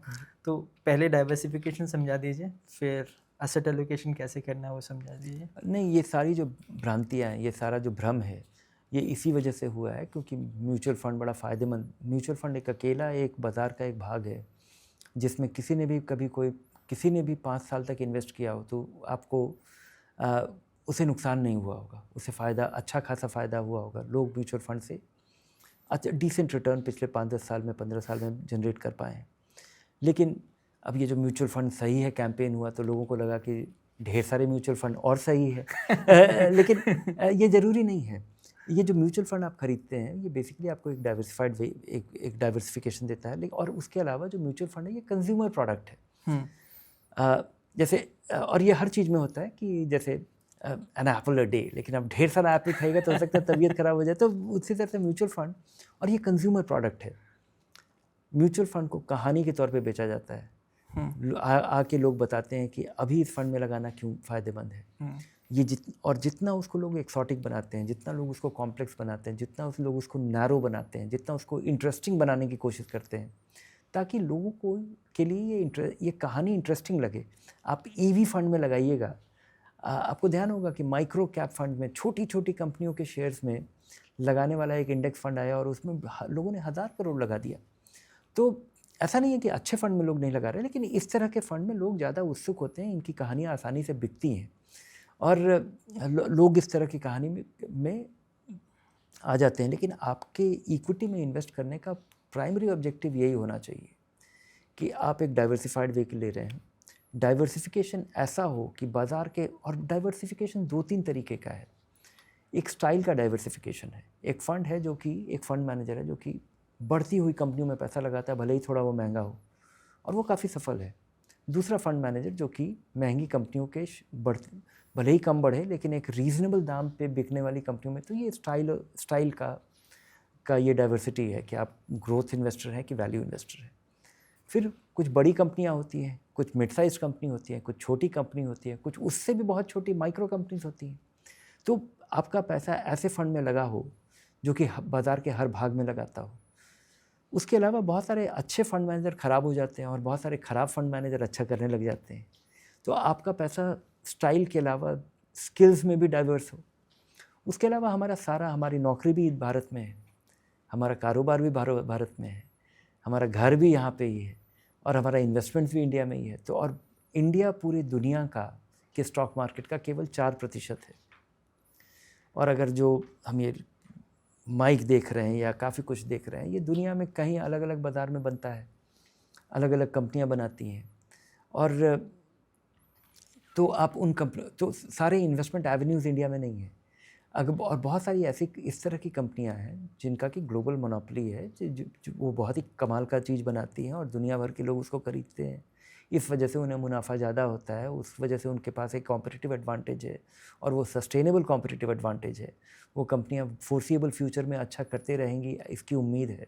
तो आपका पैसा भारत के अलावा भी कहीं लगा होना चाहिए अपने रिस्क को स्प्रेड करने के लिए। तो डाइवर्सिफिकेशन का ये सब डायमेंशंस है। उसके अलावा फिर एसेट क्लास का डाइवर्सिफिकेशन, कि सारा पैसा अगर आपका इक्विटी में लगा रहेगा और दुनिया में अगर एक कोई ऐसा, जैसे कोविड के समय हुआ था कि दुनिया में कोविड फैला हुआ था। अभी जैसे 4 साल पहले दुनिया भर में कोविड फैल गया था या कोविड हो गया था। अभी हाल फिलहाल पूरे दुनिया में ही, क्या मतलब अमेरिका में तो खास करके और पूरे दुनिया में ट्रंप हो गया है। तो अगर इस तरह से देखिए, और उसका काफ़ी व्यापक असर है पूरे दुनिया भर में। तो अगर आप इसको ऐसे देखें तो आपको ज्योग्राफी में भी डाइवर्सिफाई करना चाहिए। फिक्स्ड इनकम में कम से कम आपका पैसा नहीं डूबेगा। फिर कमोडिटीज़ में लगाने का क्या, लोगों को लगता है कि real estate as an investment asset class भी काफ़ी रैपिडली इवॉल्व हो रहा है। लोग अब आप रीट खरीद सकते हैं, तो आपको मकान खरीदने के बजाय अगर आप वहाँ करते हैं तो रियल स्टेट का कैरेक्टर्स है और आपको मकान संभालना नहीं है। तो वो एक दूसरा ज़रिया है। सोना जिस तरह से व्यापक तरीके से दुनिया भर में उसका इन्वेस्टमेंट एवेन्यू के तौर पे जो उसका इनरोड्स हुआ है वो बहुत ही सब्सटेंशियल है। तो ये इस तरह से आप डाइवर्सिफाई आप इसलिए करते हैं। हाँ, आपके पैसे के अनुपात में आपको डिग्री ऑफ सोफिस्टिकेशन या डिग्री ऑफ कॉम्प्लेक्सिटी आप कितना एब्जॉर्ब कर सकते हैं उतना ही करना चाहिए। एक अग्रेसिव हाइब्रिड फंड से आपकी सारी ज़रूरतें पूरी हो जाती है। ये सबसे सिंपल तरीका है डाइवर्सिफाई करने का, कि आप एक फ़ंड का चुनाव कीजिए, अग्रेसिव हाइब्रिड फंड, जिसमें कि 25% फिक्स्ड इनकम में होगा, 75% इक्विटी में होगा। इक्विटी जो होगा वो डाइवर्सिफाइड होगा। अगर उसमें कोई इंटरनेशनल एलोकेशन है तो और भी अच्छा है, और वो ऑटोमेटिकली रीबैलेंस करेगा। जब भी वो 75% से 80% होगा तो फंड मैनेजर उसको दोबारा 75 कर देगा। अगर वो कभी 75% से 70% होगा तो फिक्स्ड इनकम से निकाल के वो इक्विटी में लगा देगा। तो आप ऑटोमेटिकली रीबैलेंस कर रहे हैं, और ये बहुत ही बेहतरीन तरीके का रीबैलेंसिंग होता है कि बाज़ार गिरता है तो आप इक्विटी में लगाते हैं, बाज़ार बढ़ता है तो आप इक्विटी में से निकालते हैं। ये रीबैलेंसिंग हो गया। तो सिंपल तरीके से आप एक अग्रेसिव हाइब्रिड फंड से ये सारे गोल्स फुलफिल कर सकते हैं। जब आपका पैसा बड़ा हो जाए तो एक फ़ंड मैनेजर पे भरोसा करने के बजाय 2 पे करिए, ताकि अगर किसी फ़ंड मैनेजर की तबीयत ख़राब हो जाए तो आपका पूरा पैसा वहाँ ना लगाओ। तो डाइवर्सिफिकेशन और कॉन्सेंट्रेशन का जो बैलेंस है ये हाँ, अगर आप 18 तरीके का फ़ंड खरीद लेते हैं, क्योंकि आमतौर पे क्या होता है कि जो कहानियाँ बेची जाती हैं, बहुत सारे लोग ढेर सारा फ़ंड इकट्ठा कर लेते हैं और ये आपका इन्वेस्टमेंट नहीं होता है, आप कलेक्टर बन जाते हैं। और उसका नतीजा क्या होता है कि आपके इसके 2 नुकसान हैं।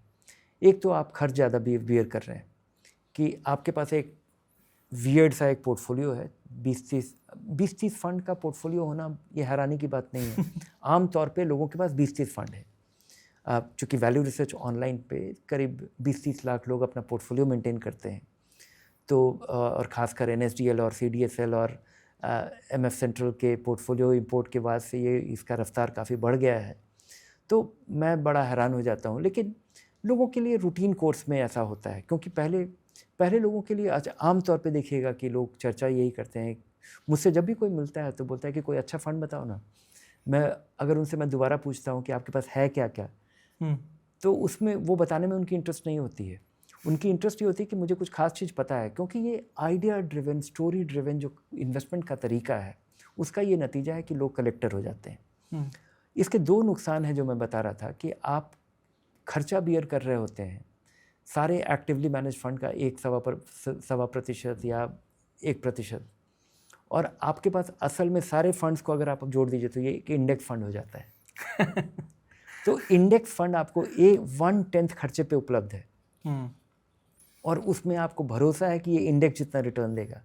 यहाँ पे आप कॉन्फिडेंट हो सकते हैं कि बहुत सारा। और दूसरा इसका एक नुकसान क्या है, जब आपके पास 30-40 फंड हो जाते हैं, कि जब आपका कोई फंड अच्छा करता है तो आप खुश होते हैं, लेकिन आपको उसका प्रोपोर्शनेट फ़ायदा नहीं मिलता है। और जब कोई फंड नुकसान करता है या अच्छा नहीं करता है तो आप सोचते हैं चलो कोई बात नहीं, छोटा सा पैसा लगा हुआ है, कभी अच्छा करेगा। तो आप अपने पोर्टफोलियो में इंटरेस्टेड नहीं होते हैं। मुझे लगता है कि आपके इन्वेस्टमेंट का एक मीनिंगफुल सम कम से कम 10-20% आपके किसी म्यूचुअल फंड में होना ज़रूरी इसलिए है ताकि आप अपने इन्वेस्टमेंट्स के बारे में इंटरेस्टेड होइए। जब वो अच्छा नहीं करे तो आप कम से कम सवाल पूछिए कि ये अच्छा क्यों नहीं कर रहा है। उसके बाद आप ये सोच पाइए कि इसमें कुछ बदलाव करना है या नहीं करना है, ये टेम्परेरी रीज़न है या परमानेंट रीज़न है। जब आपका 20 लाख का पोर्टफोलियो और 50,000 कहीं लगा हुआ है तो आप उसमें इंटरेस्टेड क्यों होइएगा। तो आपका इंटरेस्ट बना रहे और आपके इन्वेस्टमेंट्स का खर्चा नहीं बढ़े, इन दोनों पे नज़र रखने के लिए आपके पास कुछ फंड्स ही होने चाहिए। कितने फंड्स होने चाहिए किसी के पास में? 1 से 5, कम से कम 1। और अगर आपके पास 5 फंड है तो मुझे लगता है कि आप बाज़ार के हर भाग को आप में एक मीनिंगफुल डाइवर्सिफिकेशन आप 5 फंड से बेहतरीन तरीके से डिराइव कर सकते हैं। लेकिन मैं एक और चीज़ बताना चाहूँगा कि अगर आपके पास 10 फंड भी हैं और 10 फंड किसी वजह से हैं और हर एक फंड कम से कम 10% है, तो 10 फंड रखिए। फ़ंड को बेचिए जब वो, जिस वजह से आप किसी फ़ंड को पसंद करते हैं, जब वो कारण ख़त्म हो जाए तो उस फ़ंड को तुरंत बेचिए। क्योंकि अच्छा फ़ंड का अच्छा नहीं होना भी एक अपने आप में सफिशिएंट कारण है बेचने के लिए, लेकिन वो 3 साल तक या 5 साल तक अच्छा नहीं किया, ये उसका आधार होना चाहिए। ये नहीं कि केवल अभी अच्छा नहीं कर रहा है या बाज़ार गिरा है, आप दुखी हैं इस वजह से इन्वेस्टमेंट बेच रहे हैं। तो अगर एवरेज में पकड़ूँ कि सपोज़ करो कोई बंदा है जो 25 से 50,000 का SIP कर सकता है, एंड वो बहुत क्लियर है कि 5 से 10 साल पकड़ के चलते हैं, 10 साल तक वो नहीं निकालने वाला पैसा, उसको 10 साल के बाद पैसे चाहिए। तो ये जो 5 फंड आप बोल रहे हैं, कौन सी कैटेगरी के 5 फंड्स होने चाहिए? नहीं, उसको तो 25,000 लगाने के लिए उसको 2 फंड में लगाना चाहिए बस। या 2 या 3 में, ताकि अगर आप 20,000 रुपये लगा दीजिए तो पहले मैं बोलता था कि आपको फ्लेक्सी कैप फंड में पैसा लगाना चाहिए। लेकिन एक नुकसान क्या हुआ है फ्लेक्सी कैप फंड का, कि अधिकतर फ्लेक्सी कैप फंड बहुत बड़े हो गए हैं, और जब बड़े हो गए हैं तो उनके लिए लाचारी हो गई है लार्ज कैप में लगाना। और अधिकतर flexi cap fund 90% large cap fund हो गए हैं। और इस वजह से मुझे आज के दिन अगर आपको ये 2 फंड चुनने हो तो आपको मल्टी कैप फंड चुनना चाहिए, जहाँ पे अनिवार्य है, कंपल्सरी है कि आपका 25% large cap, 25% mid cap, 25% small cap में लगा हो और बाकी 25% फंड मैनेजर का डिस्क्रिप्शन है। तो ज़्यादा से ज़्यादा ये लार्ज कैप हो जाएगा, फंड बड़ा भी हो जाएगा, तब भी 50% ही होगा। और इसलिए इस फंड में लगाना चाहिए ताकि यहाँ पे आपको फेरबदल नहीं करना पड़ेगा। निवेशक को इन्वेस्ट करके रिडीम करना अननेसेसरी, ये अनडिज़ायरेबल इसलिए है क्योंकि जितना कुछ भी आपका मुनाफा होता है उसका 12.5% आपको टैक्स देना पड़ता है और आपकी पूंजी कम हो जाती है। तो अगर आपका पैसा लगे और आप बहुत सालों तक नहीं निकालें और वो ठीक ठाक बढ़ता रहे तो आपका फ़ायदा काफ़ी ज़्यादा होता है। तो एक फंड से मल्टी कैप हो गया। अगर आप 5,000 रुपये लगा रहे हैं तो एक अग्रेसिव हाइब्रिड फंड में लगाइए। अगर आप ये 25,000 रुपये लगा रहे हैं तो आपको 10-10 हज़ार रुपये 2 मल्टी कैप में लगाइए और एक 5,000 रुपया आपको किसी इंटरनेशनल फंड में लगाना चाहिए, चाहे वो फैंग प्लस हो, नैस्डैक हो। और ये फंड बिकने बंद हो गए हैं। इन फंड्स का जो सीलिंग था तो इनको बाज़ार में खरीदिए, ये बाज़ार में लिस्टेड हैं, 2-4% प्रीमियम पे कभी मिलते हैं। थोड़ा सावधान रहिए कि बहुत ज़्यादा प्रीमियम पे ना खरीद लें। इनका NAV अगर 100 रुपया है और आप 102 रुपये पे खरीद रहे हैं तो ठीक है, 105 रुपये तक खरीद रहे हैं तो ठीक है, क्योंकि ये दूसरा कोई आपके पास। और ये जो म्यूचुअल फंड के ज़रिए विदेश में लगाने का जो तरीका है, ये सबसे सुरक्षित और बेहतरीन विकल्प है और बड़ी आसानी से आप उन 10 कंपनी में, उन 50 कंपनी में, उस 25 कंपनी में आप इन्वेस्ट कर पाते हैं जिनका दुनिया भर में बड़ा जोर है। ये बहुत fast growing technology driven businesses का में आपको एक्सपोजर मिल पाता है। तो मुझे अगर आज किसी को सजेस्ट करना हो 25,000 रुपये के लिए तो ये विकल्प होगा। 5,000 रुपये के लिए एक अग्रेसिव हाइब्रिड फंड। अगर ये 25 को मैं 50 कर दूँ तो इसको दुगना कर दीजिए रकम। 2 ही फंड्स में जी। 1 कर दूँ तो 1 लाख कर दूँ तो 4 गुना कर दीजिए। तो आपका कहना है कि हम 2 फंड्स सफिशिएंट है? 2-3 फंड सफिशिएंट है आपको। और इसका नतीजा क्या होगा कि आप दो आदमी को आप अपना पैसा इंटरेस्ट कर रहे हैं, इसमें से आपका पैसा 25% हमेशा स्मॉल कैप में होगा, 25% हमेशा मिड कैप में होगा। आपको बहुत मीनिंगफुल डाइवर्सिफिकेशन मिल रहा है, इन्फोर्स डिसिप्लिन मिल रहा है और आपका इतना पैसा लगा हुआ है कि आप कंटिन्यूसली आप इसमें इंटरेस्टेड होंगे।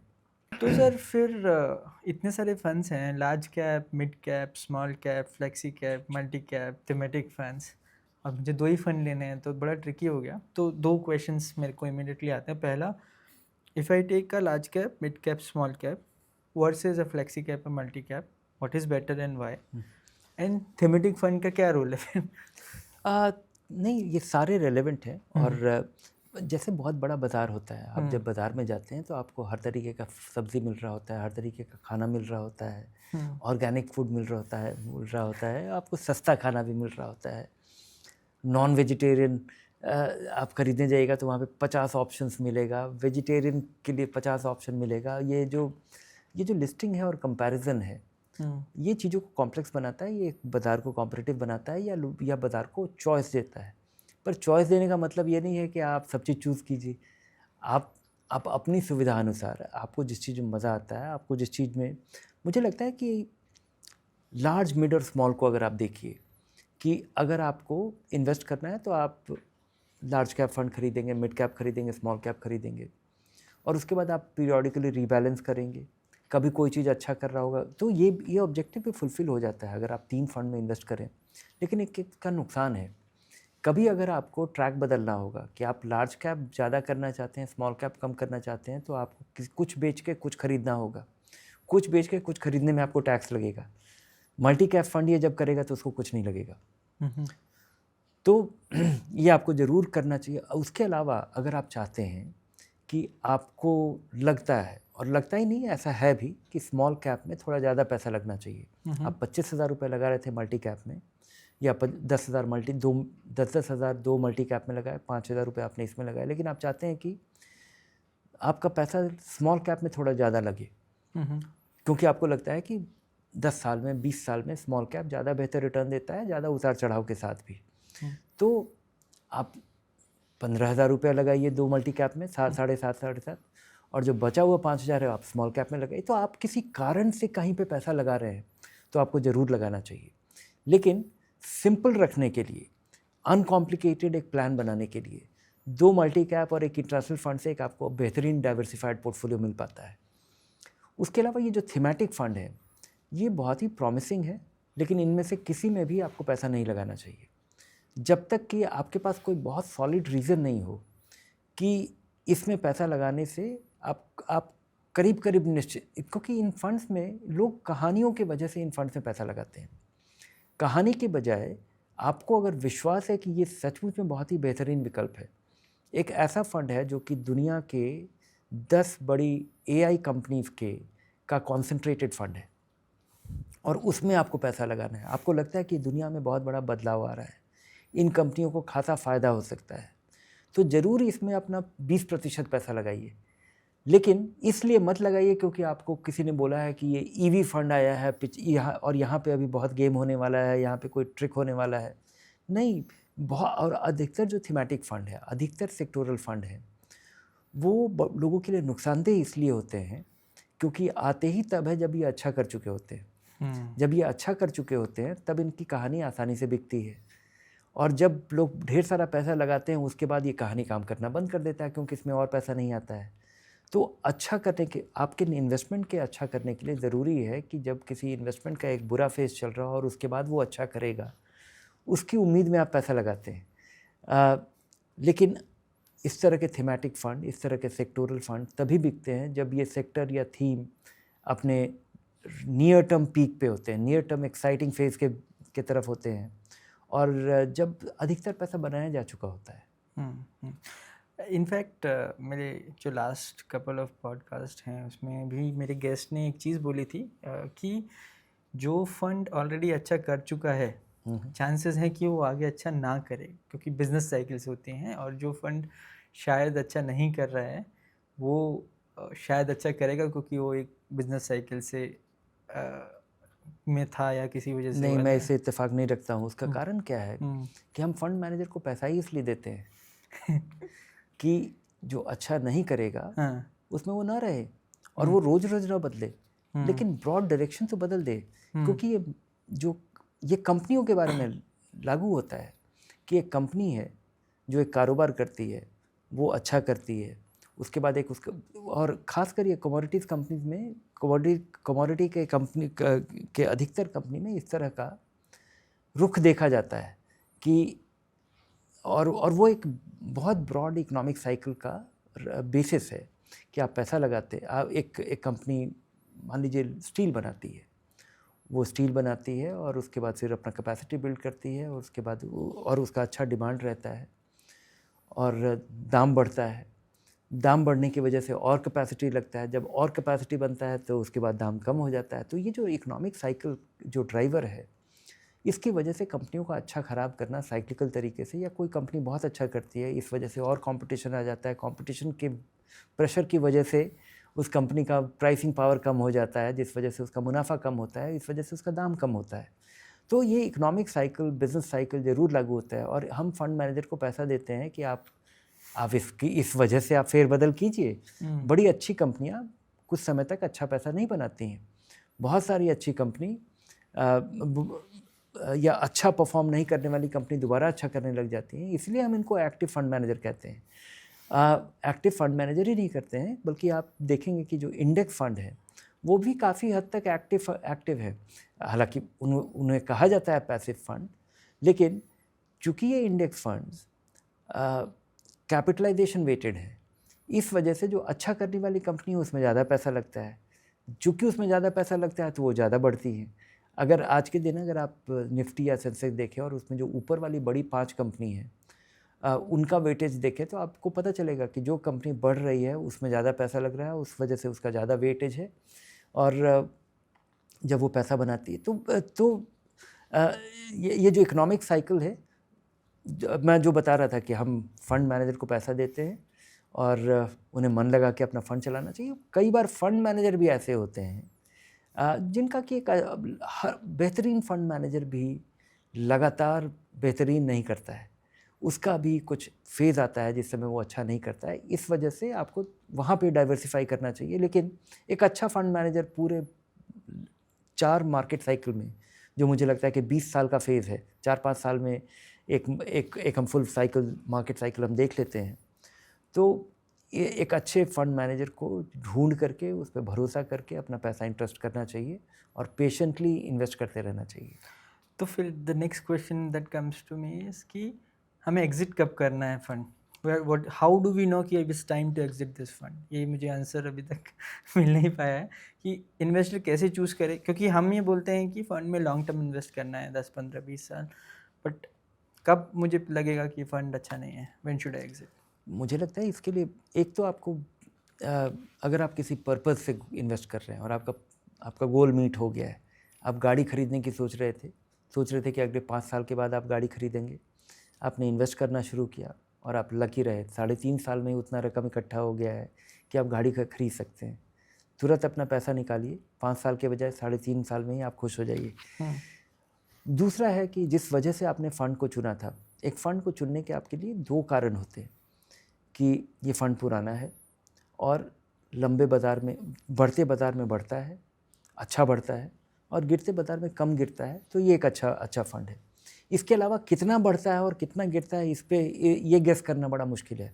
अगर एक फ़ंड कम से कम इतना करता है तो अच्छी बात है, और ये हमारे रिस्क एडजस्टेड रेटिंग में, जो कि हमारे रेटिंग में एम्बेडेड है, उससे आपको मिल जाता है। तो मुझे लगता है कि अगर आप 1 स्टार और 2 स्टार फंड्स को ड्रॉप कर दें जो वैल्यू रिसर्च पे है, तो आप घटिया फंड को आप एलिमिनेट कर दे रहे हैं।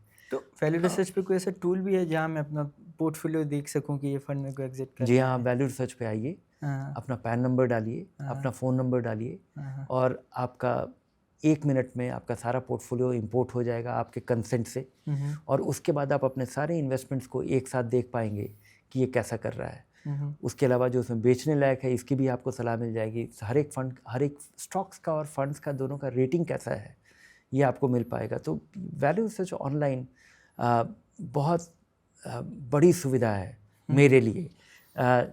मैं पिछले 20 साल से अपना पोर्टफोलियो केवल वैल्यू रिसर्च ऑनलाइन पे ही मेंटेन कर रहा हूँ, और मुझे जितनी भी जानकारी चाहिए अपने डिसीजन को लेने के, अपने इन्वेस्टमेंट डिसीजन के लिए, किसी तरह का फेरबदल करना है, किसी चीज़ के बारे में विचार करना है, चिंता करना है, तो उसका आधार वैल्यू रिसर्च ऑनलाइन का पोर्टफोलियो ट्रैकर ही है। सर अभी तक मोर और लेस डाइवर्सिफिकेशन पे बात की, एसेट एलोकेशन का आंसर शायद आप और सिंपल तरीके से कर पाएँ तो। हाँ, नहीं, मैं आपको बता रहा था कि आपको फ़ंड बेचना कब चाहिए। मैं एक पॉइंट मैं मिस कर गया। एक अच्छे फ़ंड की निशानी है कि किसी 5 साल में वो इंडेक्स को अपने बीट कर पाए, और 5 साल तक अगर कोई फ़ंड अपने इंडेक्स को बीट नहीं करता है तो आपको बेच देना चाहिए। तो आप बोल रहे हैं कि मुझे 5 साल तक रुकना चाहिए? बिल्कुल 5 साल तक रुकना चाहिए, बशर्ते कि वो डाइवर्सिफाइड फ़ंड हो, उसका पिछला 5 साल का ट्रैक रिकॉर्ड ऐसा रहा हो जब वो सब्सटेंशियली बीट किया है।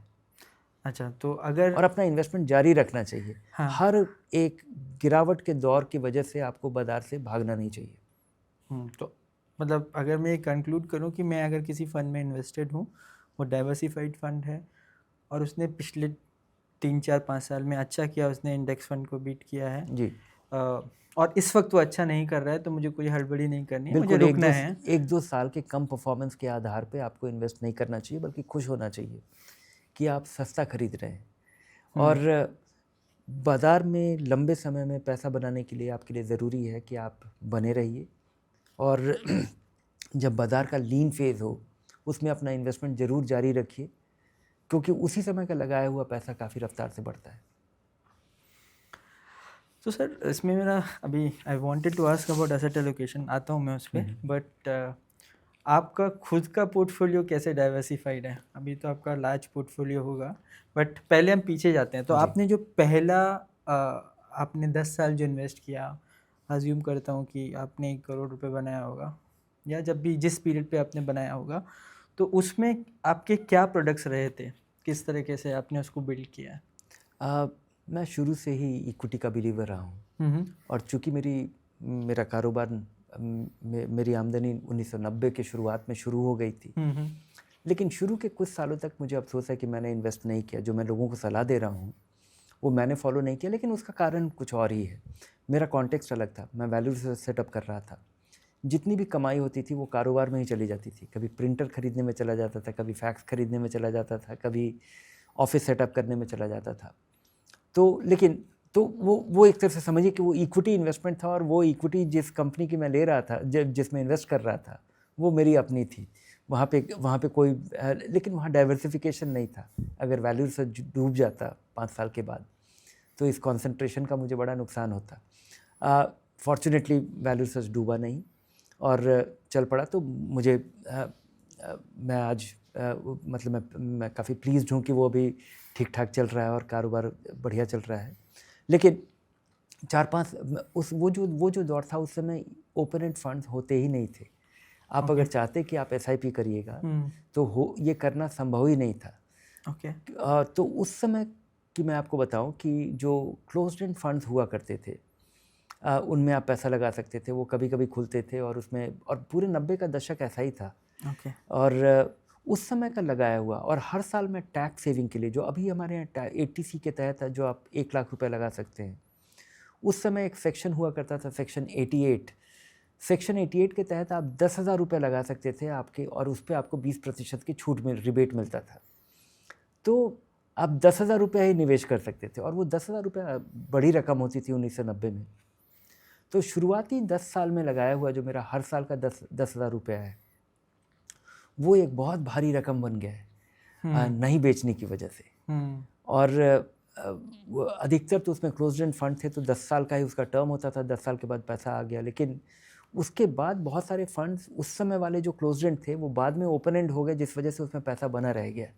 जैसे फ्रैंकलिन का टैक्स शील्ड है या यूटीआई का MEP US स्कीम है, उसमें लगा हुआ पैसा वो उन्होंने कंसोलिडेट करके उस फंड को बना दिया जो कि तो वहाँ पे जिस तरह का रिटर्न मिला है वो 20-22-25% का रिटर्न भी आपको बहुत सालों में मिला है।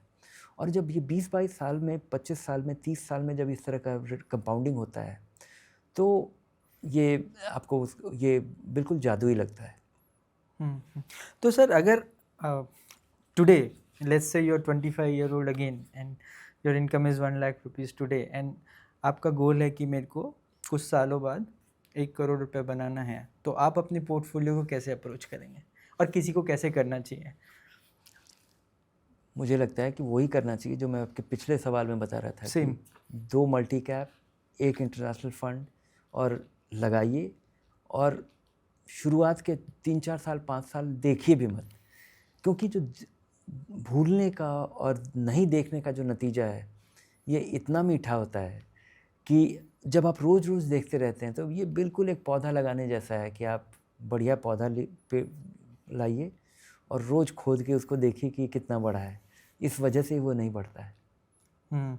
तो मैंने काफ़ी डिस्ट्रीब्यूटर से भी बात किया। इनफैक्ट अगर आप यूट्यूब पे देखेंगे तो बहुत सारे वीडियोस हैं जिसमें लोगों ने बोला है कि we made 1 crore rupees by this much. And एक डिस्ट्रीब्यूटर से मैंने पर्टिकुलरली बात किया कि उसने बोला कि मेरा जो खुद का पर्सनल इन्वेस्टमेंट है, जो मैंने मेरा पहला 1 करोड़ रुपए बनाया था, उसमें सिर्फ 4 म्यूचुअल फंड्स थे।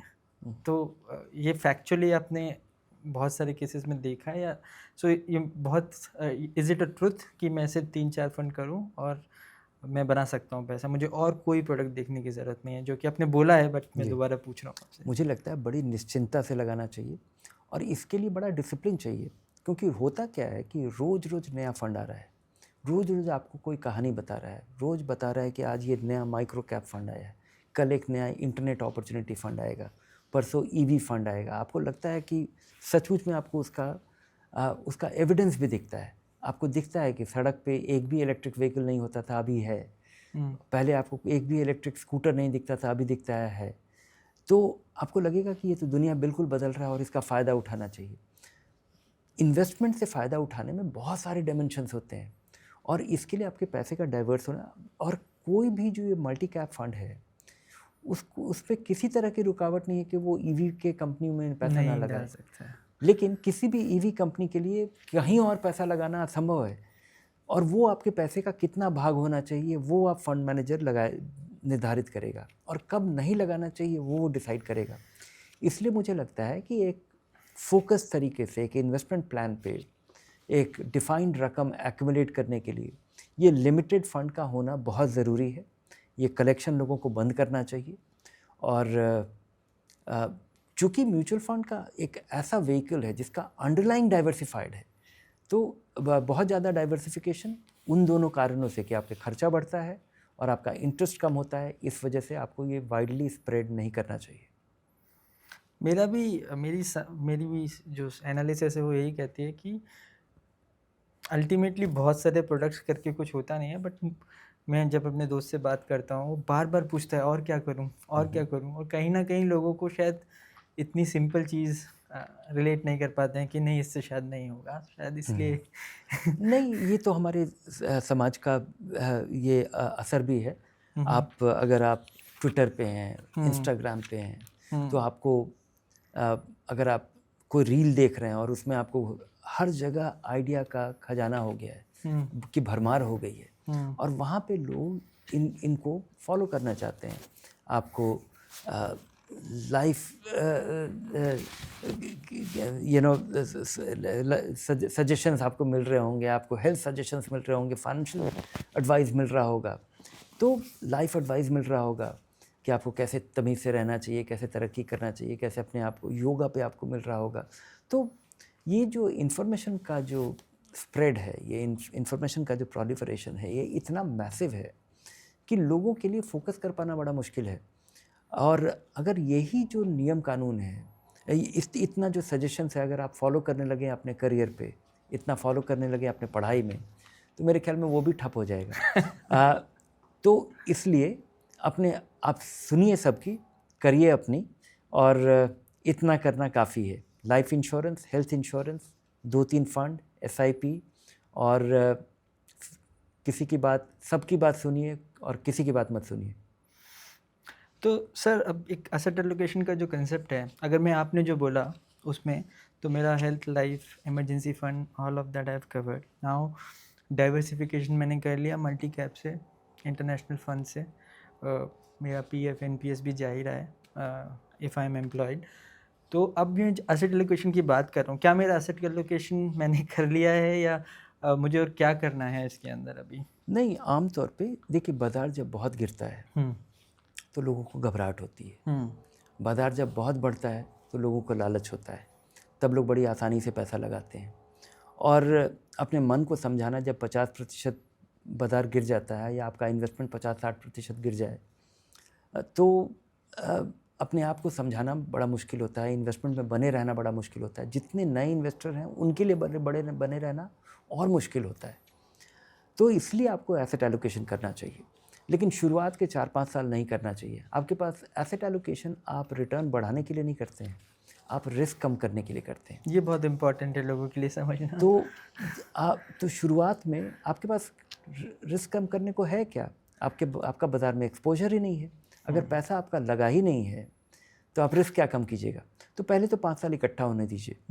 5 साल होने के बाद, या जब भी वो मीनिंगफुल हो जाए, तब निर्धारित कीजिए कि 10% पैसा, 20% पैसा आपका फिक्स्ड इनकम में रहेगा, ताकि जब बाज़ार गिरेगा तो आप फिक्स्ड इनकम से इक्विटी में करेंगे, बढ़ेगा तो आप इक्विटी से फिर दोबारा सालाना आप उसको रीबैलेंस करेंगे।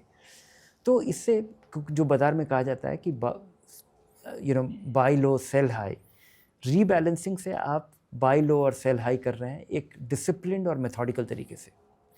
तो फिक्स्ड इनकम, हमने इक्विटी की बात करी, इक्विटी म्यूचुअल फंड की बात की, और फिक्स्ड इनकम में other than FD, I think debt mutual fund is a very good alternative. तो उसमें कौन से प्रोडक्ट्स, उसमें भी बहुत प्रोडक्ट्स हैं, तो उसमें मुझे अगर 2-3 प्रोडक्ट्स अगर चूज़ करने हैं शॉर्ट टर्म के लिए, सो से 1 से 3 साल के लिए मुझे पैसा चाहिए, तो कौन सा डेट फंड सही है? और मैंने अब पैसा एक्यूमुलेट कर लिया है, अब मैं थोड़ा इक्विटी एक्सपोजर कम करना चाहता हूँ, बट नेक्स्ट 10-15 साल में मैं रिटायरमेंट सोच रहा हूँ, तो कितना परसेंटेज होना चाहिए और किस तरह के प्रोडक्ट्स होने चाहिए? कितना डेट आपके पास होना चाहिए, ये पूरी तरह निर्भर करता है कि आप जो भी पैसा आपको 2-3 साल में चाहिए, वो धीरे धीरे डेट में आ जाना चाहिए। आखिरी दिन तक आप बाज़ार पर निर्भर नहीं कर सकते कि आपको इतना पैसा, आपका बच्चा जाने वाला है कॉलेज में और इस पैसे की ज़रूरत पड़ेगी 3 साल के बाद, तो आखिरी समय तक वेट मत कीजिए, भले ही उसका कुछ नुकसान हो जाए, क्योंकि बाज़ार पे आप भरोसा नहीं कर सकते कम समय के लिए। बाज़ार पे आप बिल्कुल भरोसा कर सकते हैं लंबे समय के लिए कि 5-10 साल में बाज़ार बढ़ेगा ही बढ़ेगा, लेकिन अगले 6 महीने में बाज़ार कहाँ जाएगा ये कहना बड़ा मुश्किल है। इसलिए वो पैसा की तैयारी कर लीजिए। तो 2-3 साल में जो पैसा चाहिए उसको निकालने की तैयारी मेथोडिकल तरीके से लगाते आप धीरे धीरे हैं, निकालिए भी धीरे धीरे।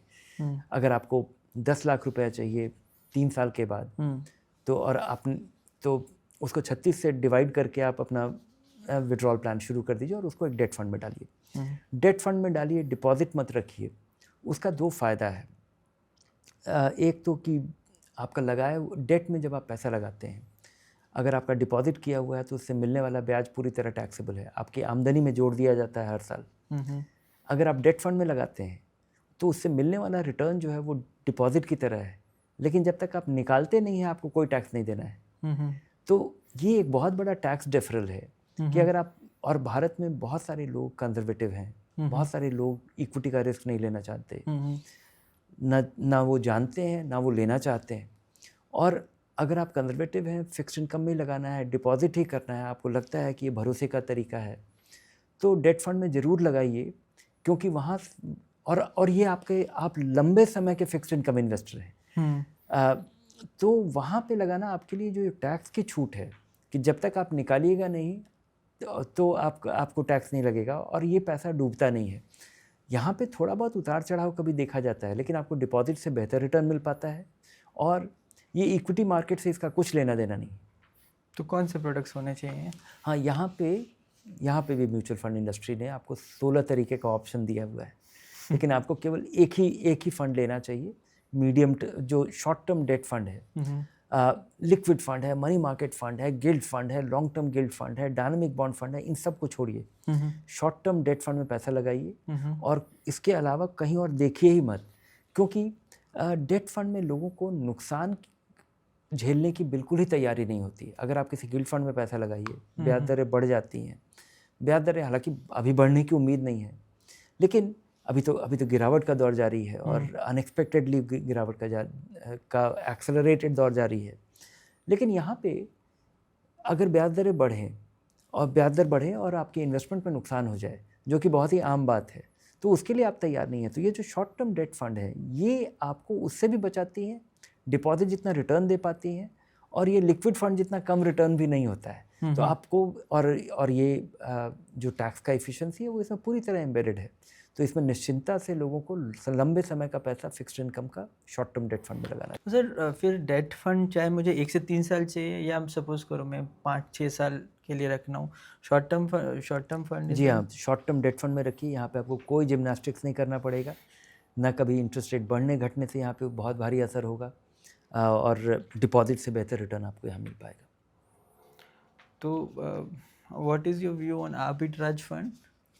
दे are all tactical things if you are investing for the long run. Arbitrage fund का एक फ़ायदा क्या है कि आप उसका जो कैरेक्टर है वो डेट फंड जैसा है, और उसका जो टैक्स ट्रीटमेंट है वो इक्विटी की तरह है। तो 20% के बजाय 12.5% टैक्स लगता है।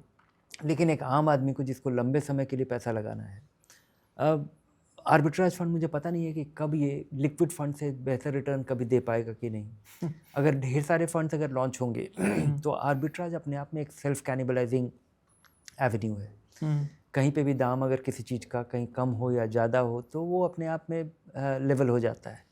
ये आर्बिट्राज का डिज़ाइन है।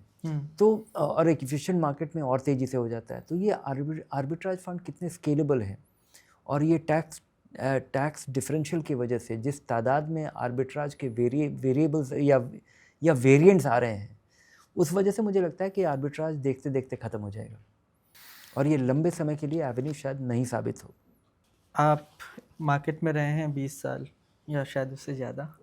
नहीं, अब 20 साल, 25 साल, 30 साल होते होते ये अब 35 साल हो गया है। Oh my God! ठीक है सर। तो आप मुझे बताइए कि इन इतने सालों में क्या चीज़ है which is an ultimate truth and which hasn't changed at all in the market for the retail investor to invest? नहीं, लोगों की सोच बिल्कुल नहीं बदली है, और ये साइकोलॉजी में रूटेड है। लोग लालच करते हैं, लोग डर जाते हैं, और लोगों को लगता है कि अगला वाला उनको ये आइडिया मिल गया है। तो जो निवेशक, बाज़ार का सारा चीज़ बदल चुका है, बाज़ार का सारा चीज़ इस तरह से बदला है। ये जो एक्सटर्नल चीज़ें हैं, जो मैकेनिक्स है, जो नट्स एंड बोल्ट्स हैं, जैसे पहले ओपन एंड फंड नहीं हुआ करते थे। पहले अगर आपको SIP करना होता था तो आप पोस्ट डेटेड चेक्स दिया करते थे। पहले जब आप किसी फंड में इन्वेस्ट करते थे तो आपका चेक कलेक्शन के लिए आया करता था। तो बैंकिंग सिस्टम के बदलाव की वजह से, इंटरनेट की वजह से, इस नेटवर्क इकोनॉमी की वजह से सब कुछ बदल गया है। और 1990 की दशक में डिमेटेरियलाइज नहीं था बाज़ार। बाज़ार फिज़िकल था, आप शेयर खरीदते थे और एक शेयर सर्टिफिकेट आता था। मेरे पास म्यूचुअल फंड जितने भी क्लोज्ड एंड फंड थे शुरुआत के, उन सब का मेरे पास सर्टिफिकेट्स है। और आप खरीदते थे और आपके पास सर्टिफिकेट आता था, और जब मैच्योर होता था तो आप वापस भेजते थे, तब आपका चेक आता था। और अब ये सब कुछ डिजिटली होता है। तो बाज़ार का जो अपीयरेंस है, जो नट्स एंड बोल्ट्स है, जो मैकेनिक्स है, वो पूरी तरह बदल गया है। बल्कि वो तो मैजिकल हो गया है। आप अभी लगाते हैं और 3:30 बजे के पहले वो आपका पैसा डिप्लॉय भी हो जाता है। शाम को आपके पास अकाउंट स्टेटमेंट भी आ जाता है। अकाउंट स्टेटमेंट आ जाता है और कन्फर्मेशन तो उसके पहले ही आ जाता है, और एसएमएस पे आपको प्री कन्फर्मेशन आ जाता है। आपके बैंक खाते से पैसा निकलता है और वो जहाँ पे लगना है वहाँ पे पैसा पहुँच जाता है। तो जो पैसे का जो ट्रांसपेरेंसी है, वेलोसिटी है, जो स्पीड है, जो विजिबिलिटी है, ये तो पूरी तरह बदल गया है। जो बदला नहीं है वो है जो निवेशक का सोच है। वहाँ पे बहुत सारे लोग जिस तरह से पहले सोचते थे, अब वैसे ही अभी भी सोचते हैं। जिस तरह से डरते थे आज भी सोचते हैं, जिस तरह से लालच करते थे वो आज भी सोचते हैं। कहानियाँ बदल गई हैं। एक चीज़ जो बहुत बड़ा बदलाव आया है, जो कि निवेशक के सोच में बदलाव ला रहा है, कि जानकारी की उपलब्धता। पहले अगर आप किसी कंपनी के बारे में, किसी म्यूचुअल फंड के बारे में, किसी इन्वेस्टमेंट के बारे में, किसी प्रमोटर के बारे में आप जानना चाहते तो आसानी से उपलब्ध नहीं था। धीरे धीरे पिछले 15-20 साल में रेगुलेटर ने जिस तरह का प्रावधान किया है, आप हर एक म्यूचुअल फंड का इन्वेस्टमेंट्स अवेलेबल है, पोर्टफोलियो कहाँ पैसा लगा हुआ है, कब कहाँ नहीं लगा हुआ है, कंपनी करती क्या है, हर क्वार्टरली रिजल्ट्स आता है। तो ये सारी चीज़ों ये तो बहुत जादुई हो गई है। लेकिन निवेशकों का लालच करना, उटपटांग कंपनियों में लगाना, कहानी में भरोसा करना, कहानियों का सच नहीं होना, बहुत सारी सिंपल कहानियों का सच, ये जो बोरिंग चीज़ों में विश्वास, ये अभी होने में समय लग रहा है।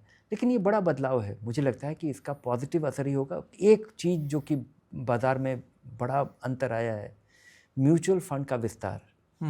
जिस तरह से 25 अभी एसआईपी का जो बुक है वो हमारा महीने का 25,000 करोड़ रुपया इन्वेस्ट होता है।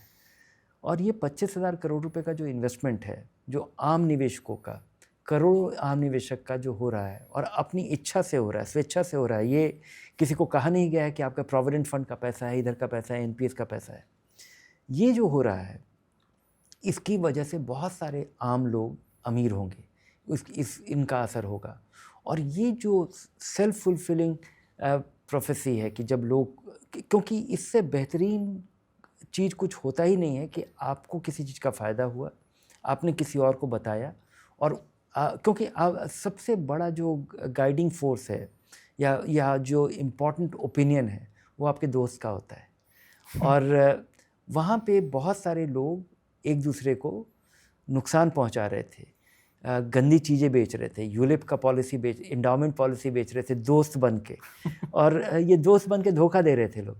तो अब जब आपके दोस्त आपको बताएंगे कि एसआईपी करना चाहिए, नियमित रूप से लगाना चाहिए, इन्वेस्टमेंट्स बढ़ता है, ट्रांसपेरेंट है, और लोगों का जो एक्सपीरियंस है कि आपका लगा हुआ पैसा अगर कोई इमरजेंसी हो तो आप अभी चीज़ें आपके हाथ में हैं, आप रिडीम करेंगे और पैसा आपके खाते में 2 दिन के बाद आ जाएगा। लिक्विड फंड में लगा हुआ पैसा कल सुबह आ जाएगा। तो ये जो लोगों के लिए बड़ा एम्पावरिंग है, ये इन चीज़ों का मुझे लगता है भविष्य में मुझे बहुत उज्जवल लगता है। लेकिन ये जो डर और लालच का जो दौर है, ये मुझे नहीं लगता है कभी ख़त्म होगा। सो डर और लालच और लोगों की सोच पे कुछ क्वेश्चंस हैं जो गूगल पे लोग बार बार सर्च करते हैं। मैं चाहता हूँ शायद आप आंसर कर पाएंगे उसका, या उसको एड्रेस करेंगे। पहला जो कांस्टेंट क्वेश्चन जो लोग बार बार सर्च करते हैं वो है top fund to invest in 2024। वो हर साल चेंज होता है, 24, 25, 23। इस पे क्या कहना चाहेंगे? इस पे मैं कहना चाहूँगा कि ये बहुत ही घटिया तरीका है फ़ंड चुनने का। इंग्लैंड के एक कैप्टन थे मिस्टर नासिर हुसैन, और उनको लोग बोलते थे कि ये बहुत ही टैक्टिकल बैट्समैन है। और उनका तरीका क्या होता था कि अगर सचिन तेंदुलकर बैटिंग कर रहे हैं और एक ख़ास जगह पे उन्होंने चौका मारा तो वहाँ पे एक प्लेयर खड़ा कर देते थे, तो अगली बार कोई और कहीं मारता था। तो ये जो लगाना, ये जो और लोग बोलते थे कि ये बहुत ही प्रोएक्टिव तरीके से फील्डिंग सेट करते हैं। तो इस तरह के फील्डिंग सेट करने को आप समझदारी कहिएगा या बेवकूफ़ी कहिएगा, पता नहीं, लेकिन ये जो पिछले साल का जो विनर है उसको उसमें इन्वेस्ट करना बहुत ही अनसोफिस्टिकेटेड नज़रिया है देखने का। इसके कई कारण हैं।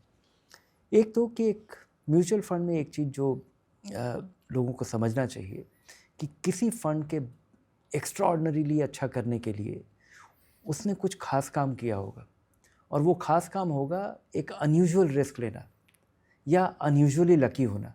वो सस्टेनेबल चीज़ नहीं हो सकता है, क्योंकि बेहतरीन जो आउटलायर है उसके लिए लक या एक्स्ट्राऑर्डिनरी रिस्क, इसके अलावा कोई तीसरा तरीका नहीं है। एक टॉप क्वार्टाइल में होना एक बात है, लेकिन टॉप परफॉर्मिंग होना एक साल में उसका आधार यही है। और इसका नतीजा ये होता है कि आप जब कुछ अनयूजुअल रिस्क ले रहे हैं जिसका आपको अनयूजुअल फ़ायदा मिला है, तो जब वो रिस्क आपको कभी जब दोबारा दर्शन देता है तो वो उसका आपको नुकसान होता है। तो what is the right way to choose the fund? Suppose मैंने डिसाइड कर लिया कि अच्छा सजेशन है मल्टी कैप फंड खरीदने का, तो व्हाट आर द 5 थिंग्स और 2 things that I should ask to come to my final fund that I should Okay. If I have to do it right now, I will go to Value Research Online, look at the multi-cap category, drop the 1-star and 2-star fund. The remaining fund which I will be left with, look at all the funds which have beaten the index over 3-year period and 5-year period. And the same fund manager has lived through this period. That is it. You will be left with just 1 or 2 options only. Very nice. ठीक है। सो और भी जो question internet पे लोग बार बार पूछते हैं, पहला SIP या लमसम? हमेशा SIP, बल्कि अगर आपके पास, लोगों के पास लमसम होना ही नहीं चाहिए जब तक कि आप कोई ज़मीन नहीं बेच रहे हो, कोई मकान नहीं बेच रहे हो। कमाते हर महीना है, खर्च हर महीने करते हैं, घर का EMI आप हर महीने दे रहे होते हैं, कार लोन पे लेते हैं तो देते हैं, तो इन्वेस्टमेंट क्यों नहीं हर महीना? उससे आप अपने रिस्क को मॉडरेट कर पाएंगे, नियमित रूप से लगा पाएंगे, आपका पैसा काम कर रहा होगा, गिरे बाज़ार में भी लग रहा होगा, चढ़ते बाज़ार में भी लग रहा होगा, आप एवरेज कर पाएंगे।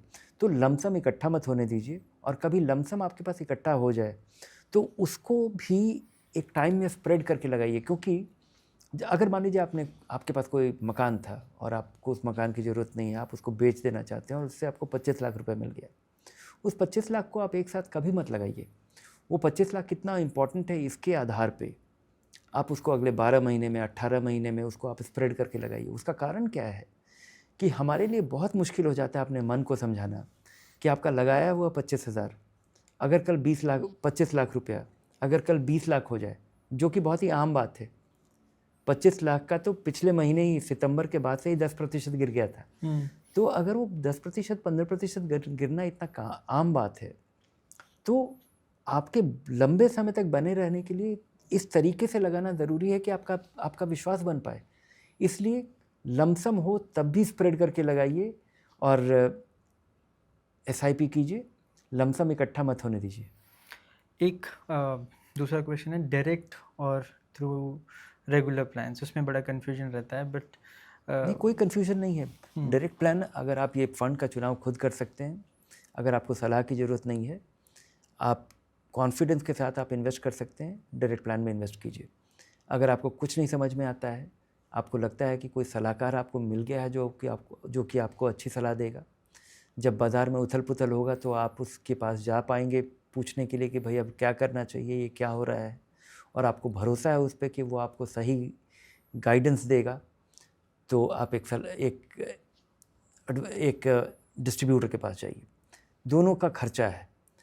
आप ये जो मेहनत, आप जो खुद चुनाव कर रहे हैं, खुद इन्वेस्ट कर रहे हैं, चूँकि इन्वेस्ट करने का तरीका काफ़ी आसान हो गया, तो अगर ये आप खुद कर पाते हैं तो आपको 1% की बचत होती है, और अगर आप नहीं कर पाते हैं तो वो उसके सेवा का खर्चा है 1%। और दूसरा एक इसमें समस्या ये है कि एक अच्छे सलाहकार को चुनना, ढूंढना, ये बड़ा मुश्किल काम है, क्योंकि आप किस आधार पे किसका चुनाव करें। इसलिए मुझे लगता है कि लोगों को ग्रेजुअली सक्षम होना चाहिए। इन्वेस्ट करना आसान हो गया है और आपके पैसे के बारे में आपसे ज़्यादा चिंता कोई नहीं कर सकता है। आप अपने पैसे के बेस्ट गार्जियन हैं और इसके लिए केवल अपने आप को एम्पावर करना पड़ेगा, अपने आप को अपग्रेड करना पड़ेगा, और थोड़ा पढ़ना, देखना, समझना पड़ेगा। अगर आप ये कर पाते हैं खुद करिए, नहीं कर पाते हैं एक अच्छे सलाहकार को ढूंढिए। तो जो लोग खुद से करना चाहते हैं और जो लोग खुद से समझना चाहते हैं, सो एक तरीका तो हो गया, आपने बोला मैंने डिसाइड किया मल्टी कैप है, गो टू वैल्यू रिसर्च, ये पैरामीटर्स में डालूंगा उसमें और मैं सर्च कर लूँगा। बट अगर मैं म्यूचुअल फ़ंड को और अच्छे से, जो मैंने सेलेक्ट किया है म्यूचुअल फ़ंड, उसको मैं और अच्छे से समझना चाहता हूँ, तो मेरे को क्या उसमें देखना पड़ेगा? अगर मैं फैक्ट शीट देखूँ तो उसमें बहुत कुछ डेटा आता है, तो मुझे क्या देखना चाहिए एक म्यूचुअल फ़ंड को समझने के लिए? मुझे लगता है कि एक तो आपको एक हिस्ट्री देखना चाहिए। नए फंड में पैसा मत लगाइए। अगर 1 स्टार और 2 स्टार को हटा देते हैं तो आपके पास एक लिमिटेड यूनिवर्स हो गया। उसके अलावा वैल्यू रिसर्च पे एक बार जब आप इन्वेस्ट कर आप देखते हैं हर एक फंड पे वैल्यू रिसर्च पे जानकारी है। उसका खर्चा देखिए, उसका पोर्टफोलियो देखिए और फंड मैनेजर को देखिए कि वो आपने एक आदमी को हायर किया है, आपने उसको अपॉइंटमेंट लेटर नहीं दिया है, लेकिन जैसे आप उस फंड में आप इन्वेस्ट करते हैं तो आप उसका तनख्वाह दे रहे हैं और देखिए कि जिस वजह से आपने चुना था वो जारी रहता है। तो एक फंड, एक मल्टी कैप फंड का केवल खर्चा और कंटिन्यूड परफॉर्मेंस पे ही आप नज़र रख सकते हैं और वो इंडेक्स को बीट कर रहा है, इससे ज़्यादा उम्मीद मत कीजिए। क्योंकि अगर लंबे समय तक सब्सटैंशली अगर वो इंडेक्स को बीट करता है तो आपके लिए वो अच्छा खासा रिटर्न जनरेट कर लेगा। इसमें आपके डिसिप्लिन और आपके पेशेंस का ज़्यादा बड़ा रोल होता है, इसके बजाय कि उस फंड पे आप बड़ी पैनी नज़र बना के रखिए। सर बहुत अच्छा लगा आपसे बात करके और काफ़ी इंसाइटफुल सेशन था। तो as we end this session, आप what is the final message to the retail investor that you want to give?